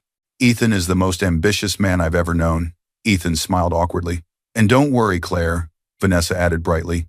"I only get him during office hours. 9 to 5 is mine after all." Some guests laughed, some winced. A few glanced at Claire, checking her reaction. Claire's smile wavered. Her heart felt like glass pressed under a hammer. At one of the side tables, Lily quietly lifted her phone and started recording. She'd seen enough speeches go wrong to know evidence was better than memory. The DJ called for more music. People drifted back to their tables. Claire mumbled something about checking on the cake and slipped away, her steps careful and measured. By the cake table, she found a pocket of stillness. The towering dessert sat perfectly decorated, untouched. It looked more stable than she felt. Then she heard voices again. Richard and Linda were nearby, talking loudly to a small circle of guests. Their words carried easily. Richard said proudly, "Once the Adams Holdings partnership is signed, our firm finally becomes a major player. Ethan made this happen. He's the reason we're finally moving up." Claire's eyes widened, her breath catching. Linda laughed softly. "After that, we'll help them into a proper house. Maybe polish Claire up a bit. She doesn't realize yet how lucky she is. Poor thing would never see this kind of life without Ethan." Another round of polite laughter. Claire's hands trembled slightly as she steadied herself on the table edge. Richard reached into his jacket, pulling out a folded document notes from the partnership deal. The Adams Holdings logo gleamed under the lights, the same 3 metal lines Claire had grown up seeing on her father's office walls. They were bragging about becoming powerful through a woman they believed had nothing. They had no idea she was the one who would have to sign. Her heart pounded, anger, humiliation, disbelief colliding inside her. Her phone buzzed. Claire blinked away the sting in her eyes and pulled it out with shaking fingers. A text from Margaret. "Final signing, scheduled tomorrow at 10 a.m. We still need your signature as majority shareholder. If anything doesn't feel right with the Cole family, we can walk away. No deal is worth our name. Walk away." Her breath hitched. Her eyes filled, not spilling over, just gathering like a storm about to break. Behind her, another wave of laughter erupted. Jason was telling a fresh joke about her cute little education and learning to fit in. Claire stared at her phone, her pulse echoing in her ears. She had thought this day was the start of something beautiful. Instead, it felt like she was watching the truth of everything she had ignored. She swallowed hard, wiped a tear before it fell, and looked up across the room. Vanessa had her hand on Ethan's arm again. He didn't move it away. Claire's entire world was tilting, but not collapsing. Not yet. In the back of her mind, a quiet thought surfaced, almost a whisper. If this is how they treat the girl they think is powerless, what will they do when they learn who she really is? A question that would soon have an answer, and tomorrow that answer might ruin their future. Claire pushed through the ladies' restroom door as if the air outside had turned poisonous. It swung shut behind her, muffling the music and laughter. She stumbled toward the mirror, gripping the sink with both hands. Her wedding dress, white, delicate, chosen with love, was smudged at the waist from too many hands pulling her into forced hugs. Her lipstick was blurred at the corners from holding in words she didn't dare say into a microphone. It was supposed to be the happiest day of her life. Instead, it felt like she had walked willingly into a trap. Her breath came fast, chest rising and falling. The face in the mirror didn't look like a bride, it looked like a woman, cracking under the weight of humiliation she never saw coming. She reached for a tissue, trying to fix her makeup, but her hands shook. Her mascara smeared further, black lines staining her cheeks. Then a memory struck, sharp, sudden, and blinding. 7-year-old Claire stood beside her father, Daniel Adams, in the grand lobby of Adams Holdings. He was introducing her to employees with a proud hand on her shoulder. "This is Claire," Daniel said warmly. "Not Harris, not future owner. Just Claire." As they walked away, a pair of visitors whispered behind them, That's Adam's daughter, right? Lucky kid. She won't need a personality with an inheritance like that. Young Claire looked down at her shoes, wishing she were invisible. Daniel noticed. Later in his office, he knelt to her level, his eyes steady. Promise me something, he said gently. Never stay where your worth is treated like a joke. You hear me? She nodded, though she didn't fully understand. At a school event, classmates who had ignored her suddenly clung to her the moment they learned her last name. Compliments poured in, fake and sticky. She felt like a golden ticket, not a person. She began to hide her identity, stopped saying Adams Holdings, started calling herself Claire Adams, nothing more, and let people assume it was just a coincidence. When Daniel died and Margaret became chairwoman, Claire became the majority shareholder quietly, privately. Legal filings hid her behind a trust. She signed documents in boardrooms but walked home in simple clothes, building a life where no one chased her for status. She wanted someone who loved the version of her that had no money on display. Then Ethan had appeared at a charity event, charming, warm, full of praise. You're different from the rich girls, he had told her. You're real. For the first time, she felt seen not for her last name, but for her heart. Back to present, a tear rolled down her cheek, falling silently onto the sink. Another followed, then another. The bathroom door opened quietly, and Lily slipped inside. Lily's face was soft with concern, her dress slightly wrinkled from dancing and pacing. Without asking permission, she locked the door behind them. Claire, Lily whispered, stepping closer. This isn't okay. I know you're trying to be strong, but what they did out there, that wasn't teasing. That was disrespect. Claire didn't speak. She stared at her reflection, eyes red, lips trembling. Lily took a breath, then pulled out her phone. I recorded some of the speeches. I didn't plan to, but when Jason started, I had a bad feeling.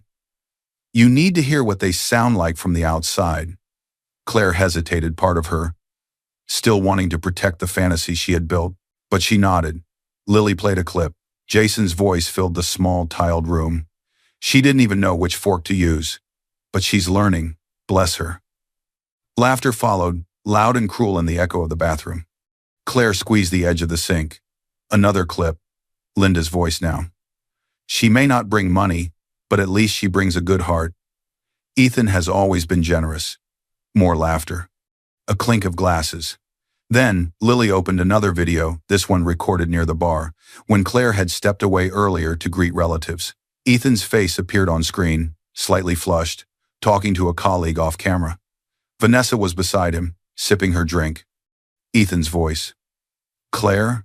She's sweet, innocent. She thinks she understands wealth, but once this partnership hits, she'll finally see real luxury. Vanessa laughed. You're too good to her. She's lucky you chose her. The clip ended there. Claire's hand flew to her mouth. Tears streamed freely now. The man she married had been laughing behind her back, laughing at her simplicity, her trust, her love. Lily squeezed her shoulder. You deserve better, Claire. You deserve someone who defends you even when you're not in the room. For a long moment, Claire said nothing. Then something inside her shifted quietly but powerfully. The last piece of blind devotion slipped away, leaving behind a woman who finally saw the truth. She wiped her tears with slow, steady movements, straightened her back, adjusted her dress. Her breathing calmed. A thought rose in her mind, steady as her father's voice. They weren't laughing at my dress or my parents. They were laughing at the woman they thought could never walk away. Claire lifted her chin, her hands stopped shaking. Her reflection looked different now, no longer wounded, but awakening. She pulled out her phone and clicked on Margaret's name. When her mother answered, Claire's voice was calm, strong, absolute. Stop the signing tomorrow, she said. Put everything on hold, and tell Mr. Grant I'll come in myself to explain why. She hung up, then she lifted her eyes to the mirror again. Somewhere outside the bathroom door, the crowd roared with applause as the DJ announced the next dance. Soon, they would be clapping for something else. Claire entered the glass-walled conference room with more composure than she felt inside. She had barely slept. The wedding dress now hung in her wardrobe like a costume from someone else's life. She'd traded it for a simple dark blouse and tailored trousers, her hair pulled back neatly. Only the faint redness around her eyes betrayed the night she'd just lived through.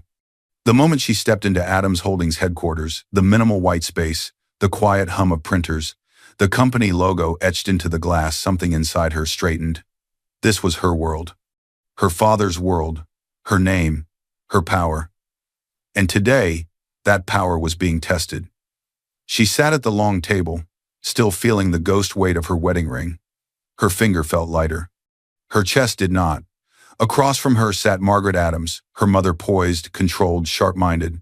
In her early 50s, Margaret carried authority effortlessly, her presence filling the room without raising her voice. Beside her was Mr. Grant, their longtime lawyer, steady-eyed and calm. Next to him sat Mr. Harris, a senior board member in his 60s, a numbers man. A man who evaluated risks faster than most people read headlines.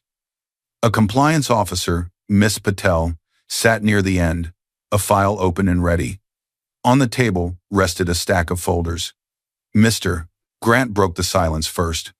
"Claire," he said gently, "we gathered everything you requested overnight. The financial reality of Cole and Partners isn't as strong as their pitch." Margaret slid a folder toward her daughter. "See for yourself." Claire opened it. Pending loans, delayed payments, overconfident growth projections, and a heavy, undeniable dependency on one thing: the Adams partnership. Mr. Harris cleared his throat. "They've already signaled to their small investors that they expect exponential growth once a major institution signs on. Their entire expansion plan depends on us. Without the partnership, they can survive, but they'll have to scale back hard. Their talk about leapfrogging competitors is wishful thinking." Claire felt a jolt of understanding. "So they were never seeing me," she murmured. "They were seeing access." Margaret softened slightly. "They underestimated you, Claire. They assumed you were just an employee at a small branch. They assumed you had no influence here. They behaved accordingly." Miss Patel, the compliance officer, folded her hands. "When you informed us you were dating Ethan Cole, we ring-fenced you from negotiations to avoid a conflict of interest. But your father's veto clause, attached to reputational risk, still sits with you as majority shareholder." Mr. Grant tapped a page labeled Ethics and Reputation Policy. "If a partner's conduct is harmful, disrespectful, or likely to damage our public image," he said, "you have every legal right to halt or cancel the deal. The board can recommend, but you are the final signature." Claire swallowed. Her mind flashed back to the reception, Jason's jokes, Linda's condescension, Vanessa's smug 9-to-5 line, Ethan's laughter about real luxury, the way no one had stepped in. Lily's video clips were now saved in a secure folder Mr. Grant had already reviewed. "I don't want revenge," Claire said quietly. "I don't want headlines. I just don't want the Adams name tied to people who think that way about others, or about me." Margaret nodded. "This isn't about personal hurt, even if the hurt is real. It's about the culture they've shown us. They see people as rungs on a ladder, not partners." Mr. Harris looked at Claire gently. "We can go ahead with the signing, renegotiate terms, or walk away completely." Miss Patel added, "For now, we've only told Cole and Partners that today is a final review before signing. We haven't warned them about any change in direction. Until you decide, we keep it neutral. The board will support whatever you decide as long as we can explain it with facts." Mr. Grant glanced at his notes. "The recordings from last night, the engagement dinner incident you described, and their internal posture all create a picture. They expected to gain status from us, while privately speaking with contempt about our shareholder." Claire closed her eyes for a moment. A small part of her still felt the weight of what she had believed about Ethan. The kindness he had shown early on, the jokes, the quiet evenings, cooking together in her small kitchen. Ending everything in a boardroom felt both empowering and heartbreaking. Mr. Grant, sensing her struggle, reached into his briefcase. He placed a thin stack of documents in front of her. "Separate from the partnership," he said quietly, "these are the initial papers for a petition to dissolve the marriage. We prepared them because you asked what your options were last night." Claire stared at the papers. Her hand trembled as she touched the first page, then rested flat against it. Mr. Harris spoke gently. No one here will push you either way. This room is where you decide what you can live with. Her wedding finger caught the light as she slowly turned it. Bare now, remembering the ring that had sat there yesterday. Was she ready to let go? Of Ethan? Of the carefully constructed story she'd told herself? Of the hope that he might change when the pressure eased? Her breath deepened. I thought he loved me, she whispered. Margaret placed a hand over hers.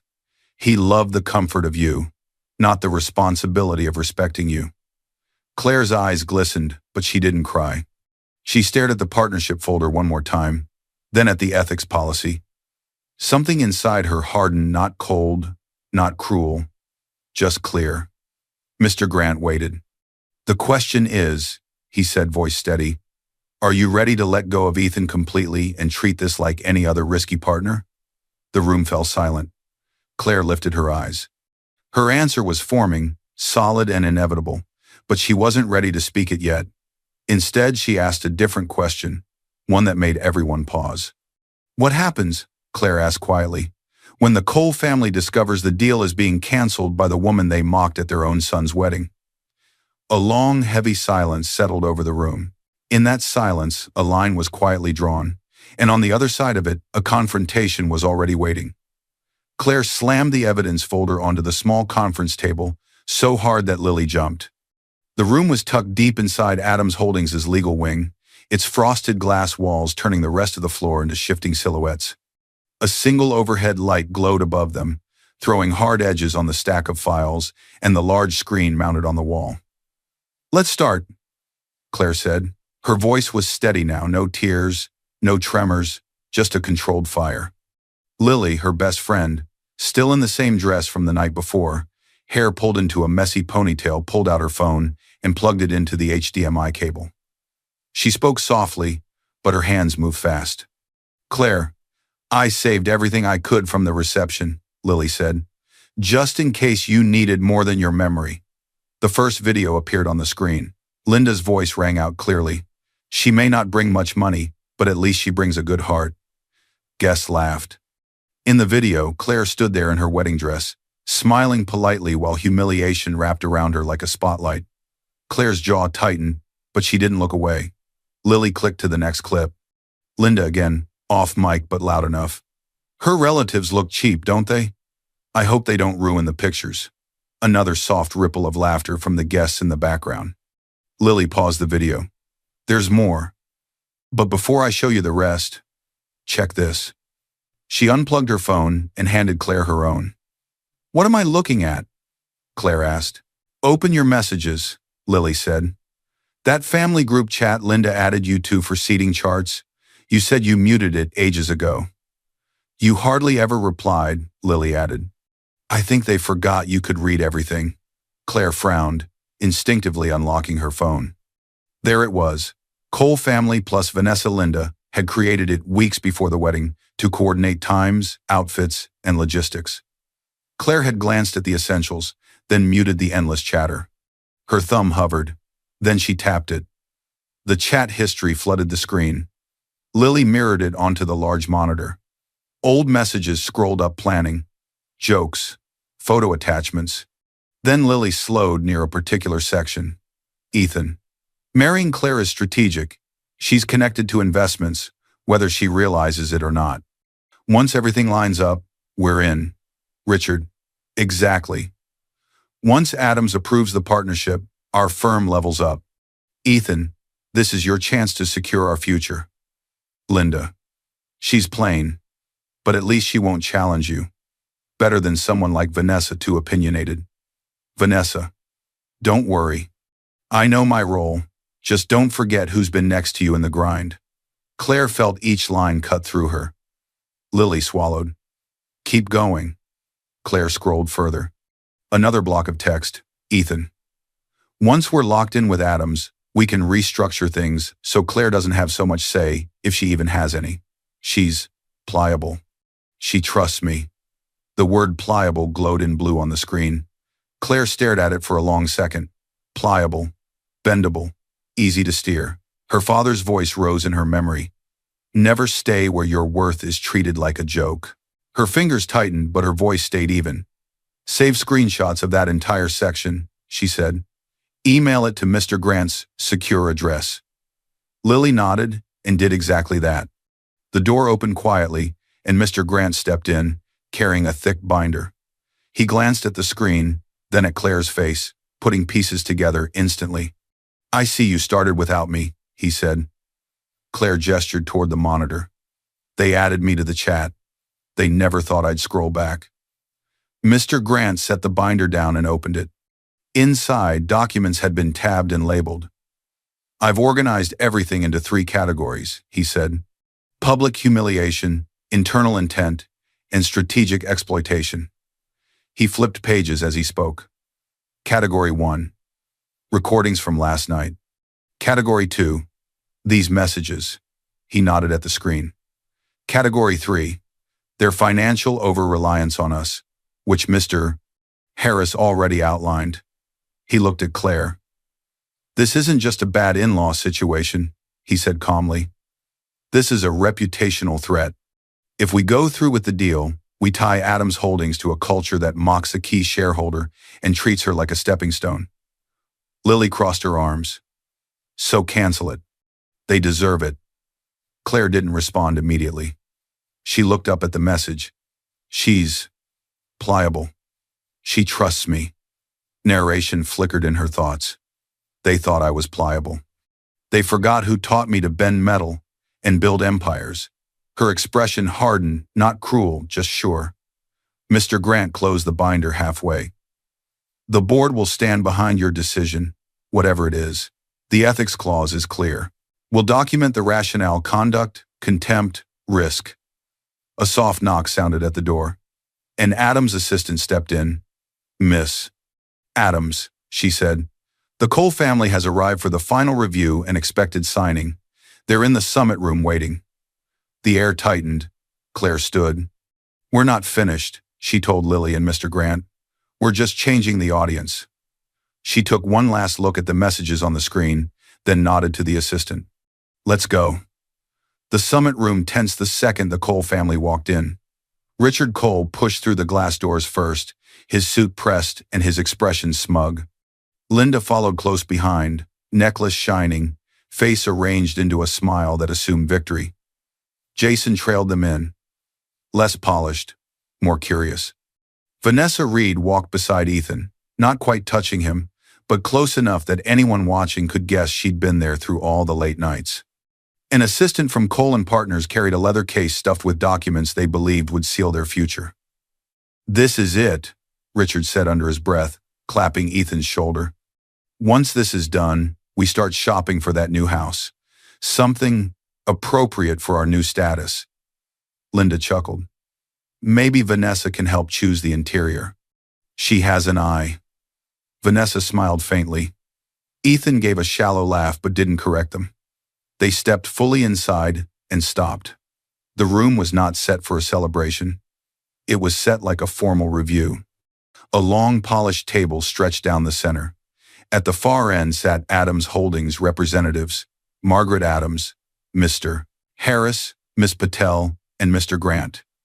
At the head of the table, where a senior executive or chair would usually sit, was Claire. She was no longer in a wedding dress. She wore a dark, tailored suit, her hair neatly tied back, her expression calm. No trace of last night's fragility remained. In front of her, a nameplate gleamed. Claire Adams, majority shareholder. Her wedding ring was not on her hand. It lay on the table beside a closed folder. For a moment, the only sound was the faint hum of the projector waiting to be turned on. Richard blinked. "Claire," he said, forcing a chuckle, "what are you doing up there?" Ethan's brows nodded. "Claire, I thought you said you worked in one of the smaller branches. What is—" Margaret spoke before Claire did, her voice cool and measured. "She does," Margaret said. "She chose to. That doesn't change who she is." "Mr. Harris added calmly, "Claire Adams is the majority shareholder of Adams Holdings and holds final approval on this partnership." The words landed like a slap. Linda's smile faltered. Vanessa's jaw tightened. Jason's eyebrows shot up. Then he leaned back, watching the unfolding drama like a live show he hadn't paid for. Ethan stared at Claire. "You're the majority? Claire, why didn't you?" Claire finally spoke. "To see how you'd treat someone you thought had nothing to offer," she said softly. Richard shook his head, recovering just enough bluster to bluff. "Look, this is clearly some internal matter. We were told this was a final review before signing." "It is," Mr. Grant said. "This is the review." Claire tapped a key on the laptop in front of her. The projector flickered to life, casting the first slide on the screen behind her. Evidence of conduct. Cole and Partners and Associates. "Before we discuss any signing," Claire said, voice clear, "we need to assess whether this partnership aligns with Adams Holdings' ethics and reputation standards." She clicked to the next slide. A video filled the screen, Lily's recording from the reception. Jason's voice echoed through the summit room. "When I first met her, she didn't even know which fork to use. But hey, she's learning." Slowly. Laughter followed from unseen wedding guests. On screen, Claire's wedding smile flickered.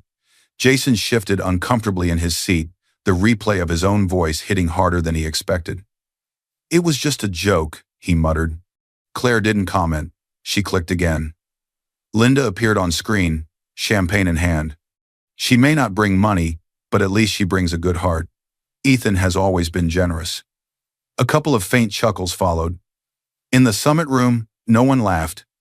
Linda's face flushed. "That was taken out of context," she said sharply. "It was a toast. Everyone knew I was just..." The next slide cut her off. A screenshot of the Cole family plus Vanessa group chat appeared, enlarged enough that no one could pretend they couldn't read it. "Ethan. Marrying Claire is strategic. She has connections she doesn't even realize." "Richard. Exactly. Once Adams approves the partnership, our firm levels up." "Linda. She's plain, but at least she won't challenge you. Better than someone like Vanessa, too opinionated." "Vanessa. Don't worry, I know my role. Just don't forget who's been next to you in the grind." Silence. Richard's mouth opened and closed. "Those were private family messages," he snapped.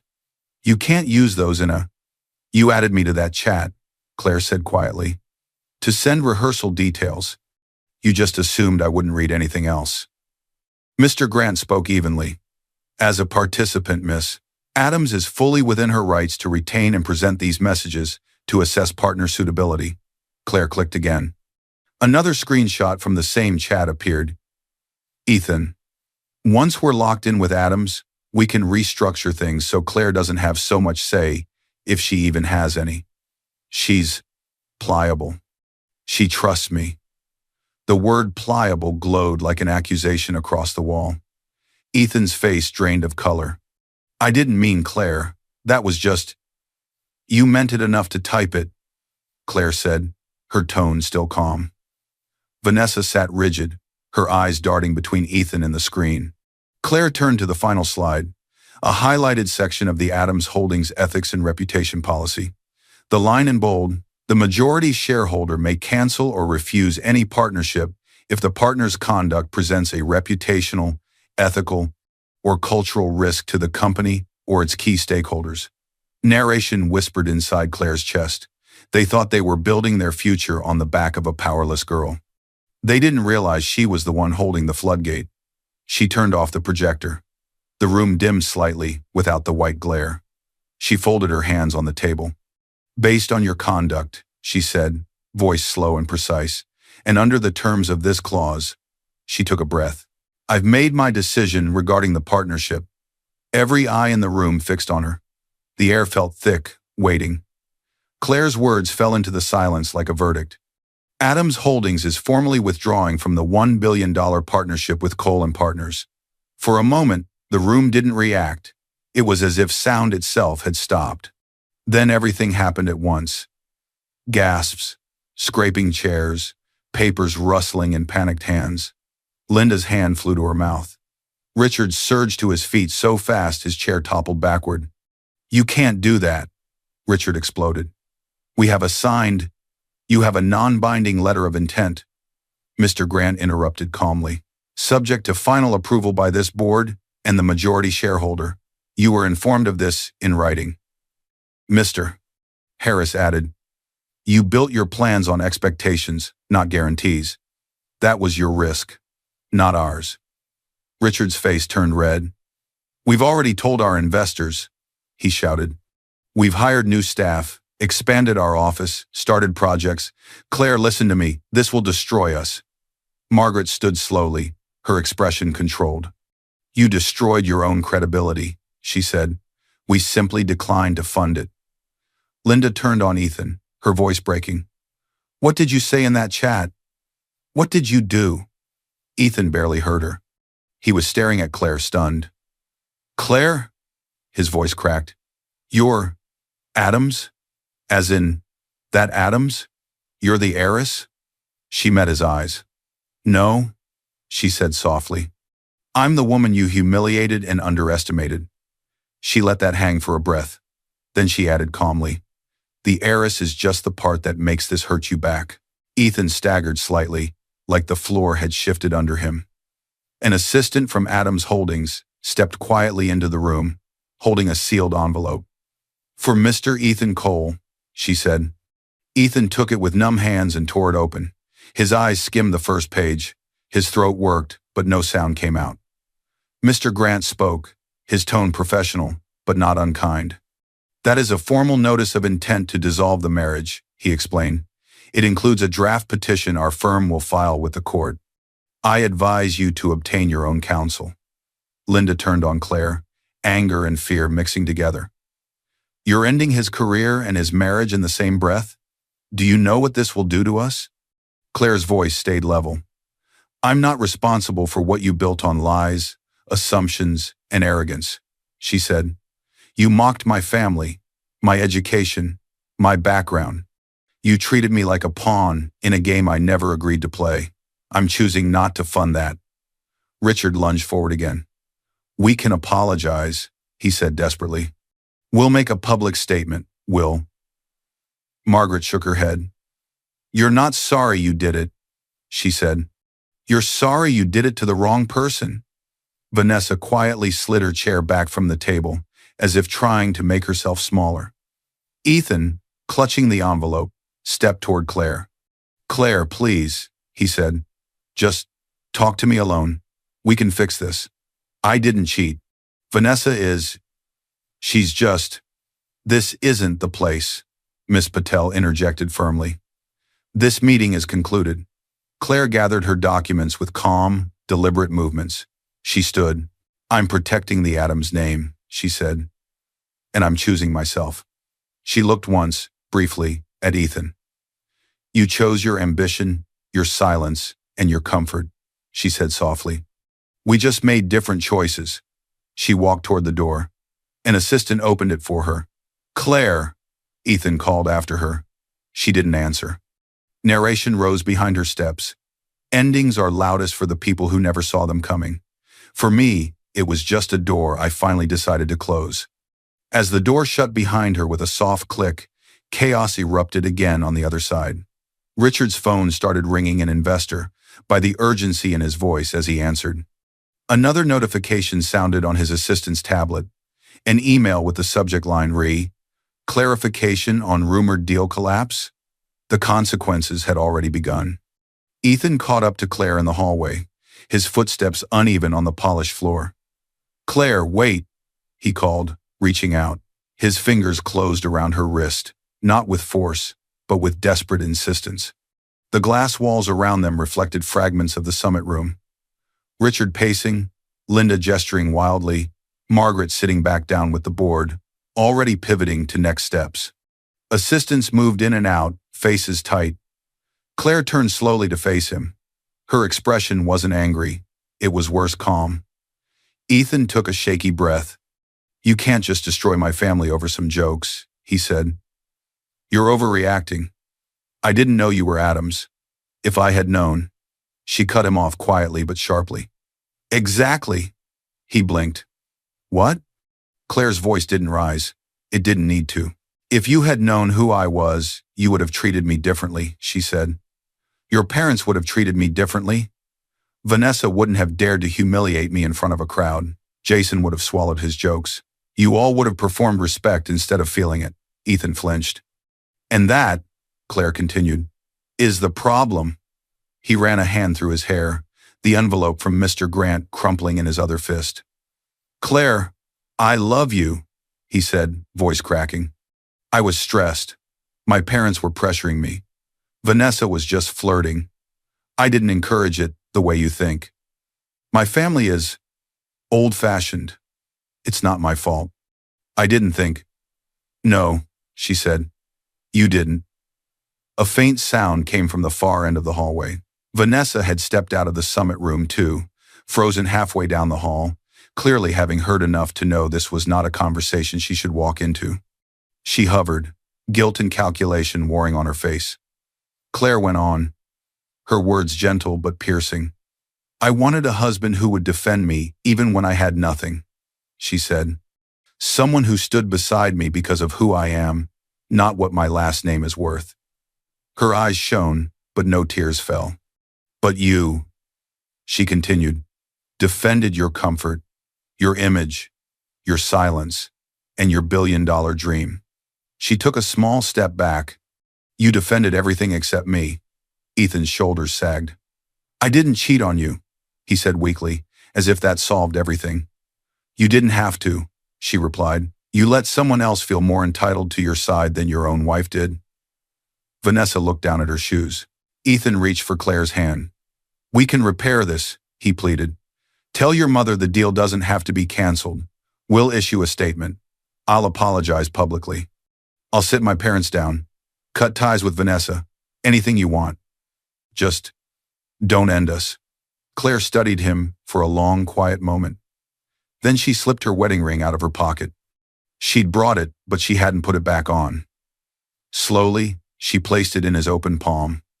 He stared at it. Small, circular, heavy. Claire. His voice broke. Please don't do this. Her voice was soft, but the words were unshakable. I forgive you, Ethan. He froze. She repeated calmly.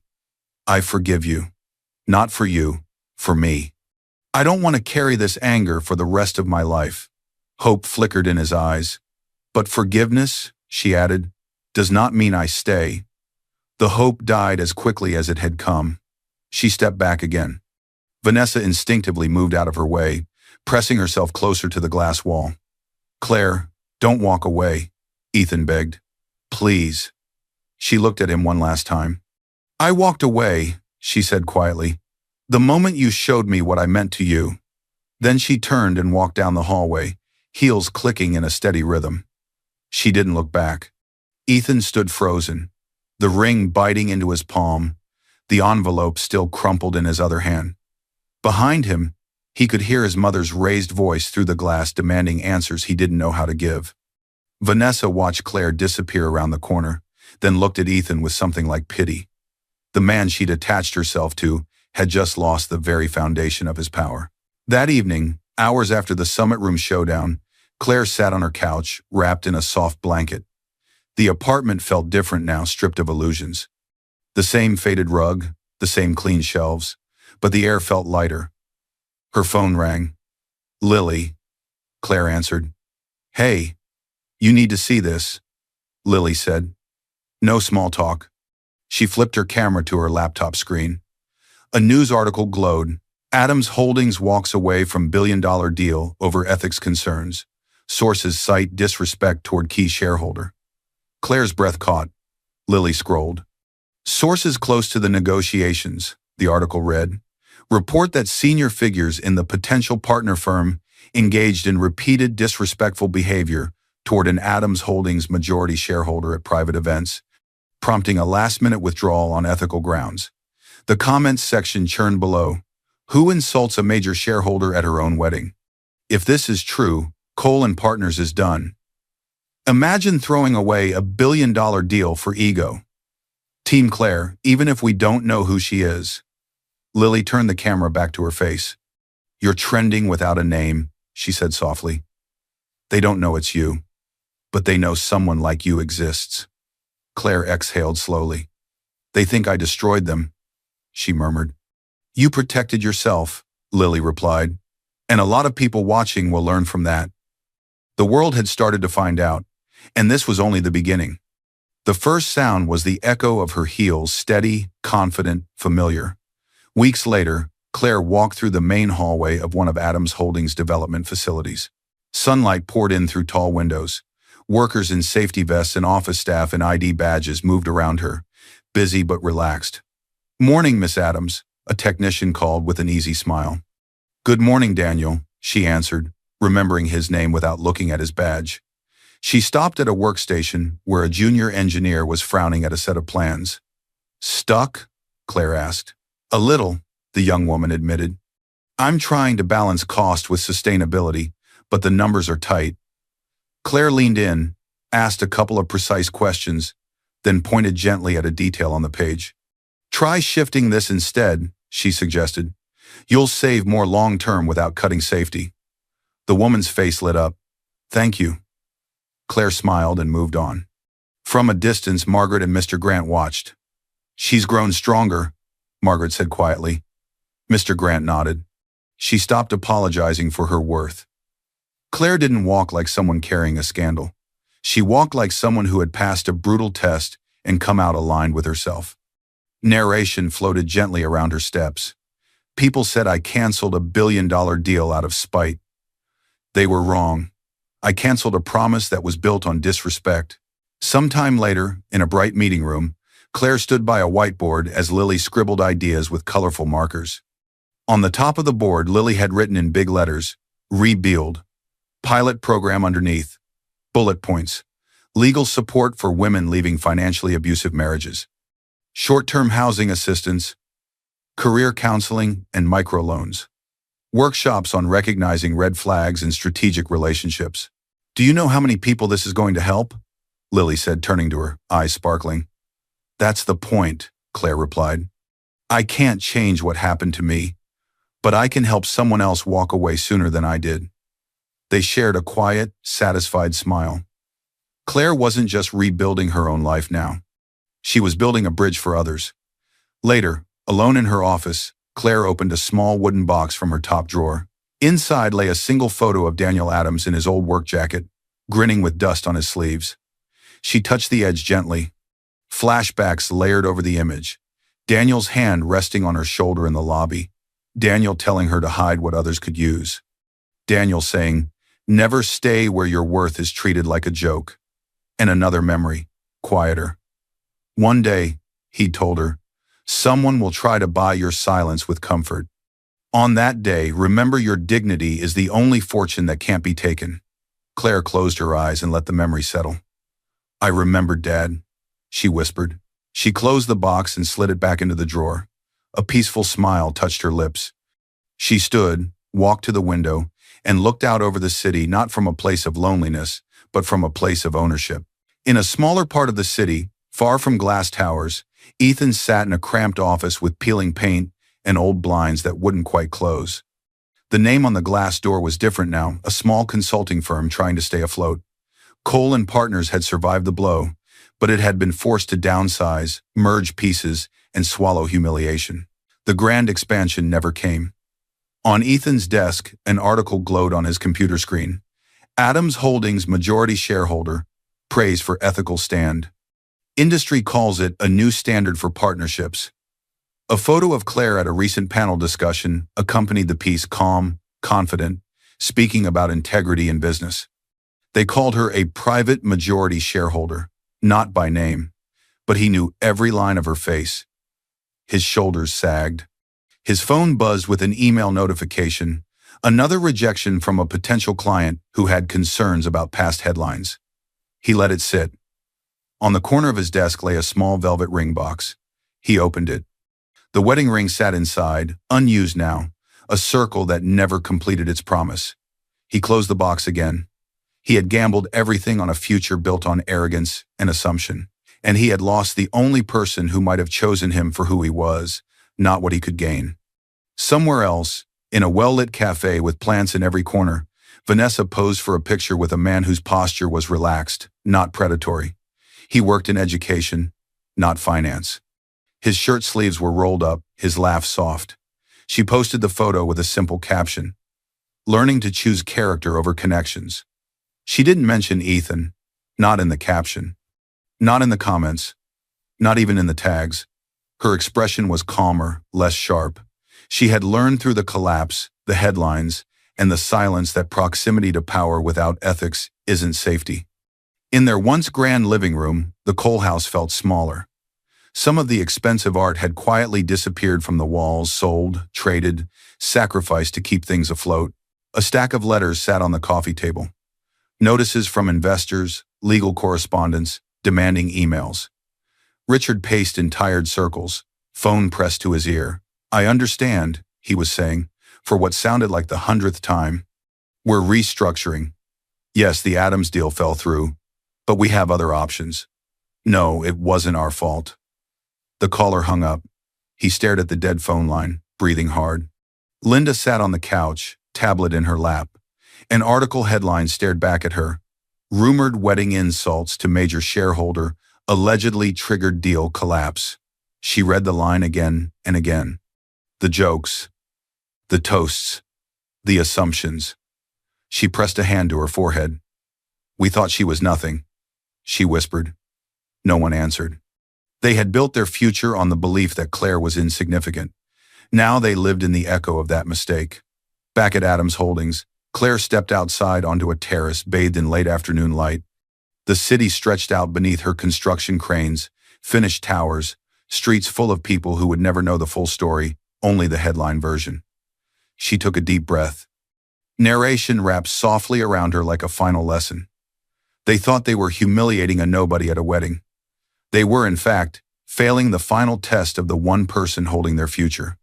She walked toward the edge of the terrace, stopping just shy of the railing, the wind catching her hair. "I didn't ruin them," she thought. "I just stopped funding people who laughed at my worth."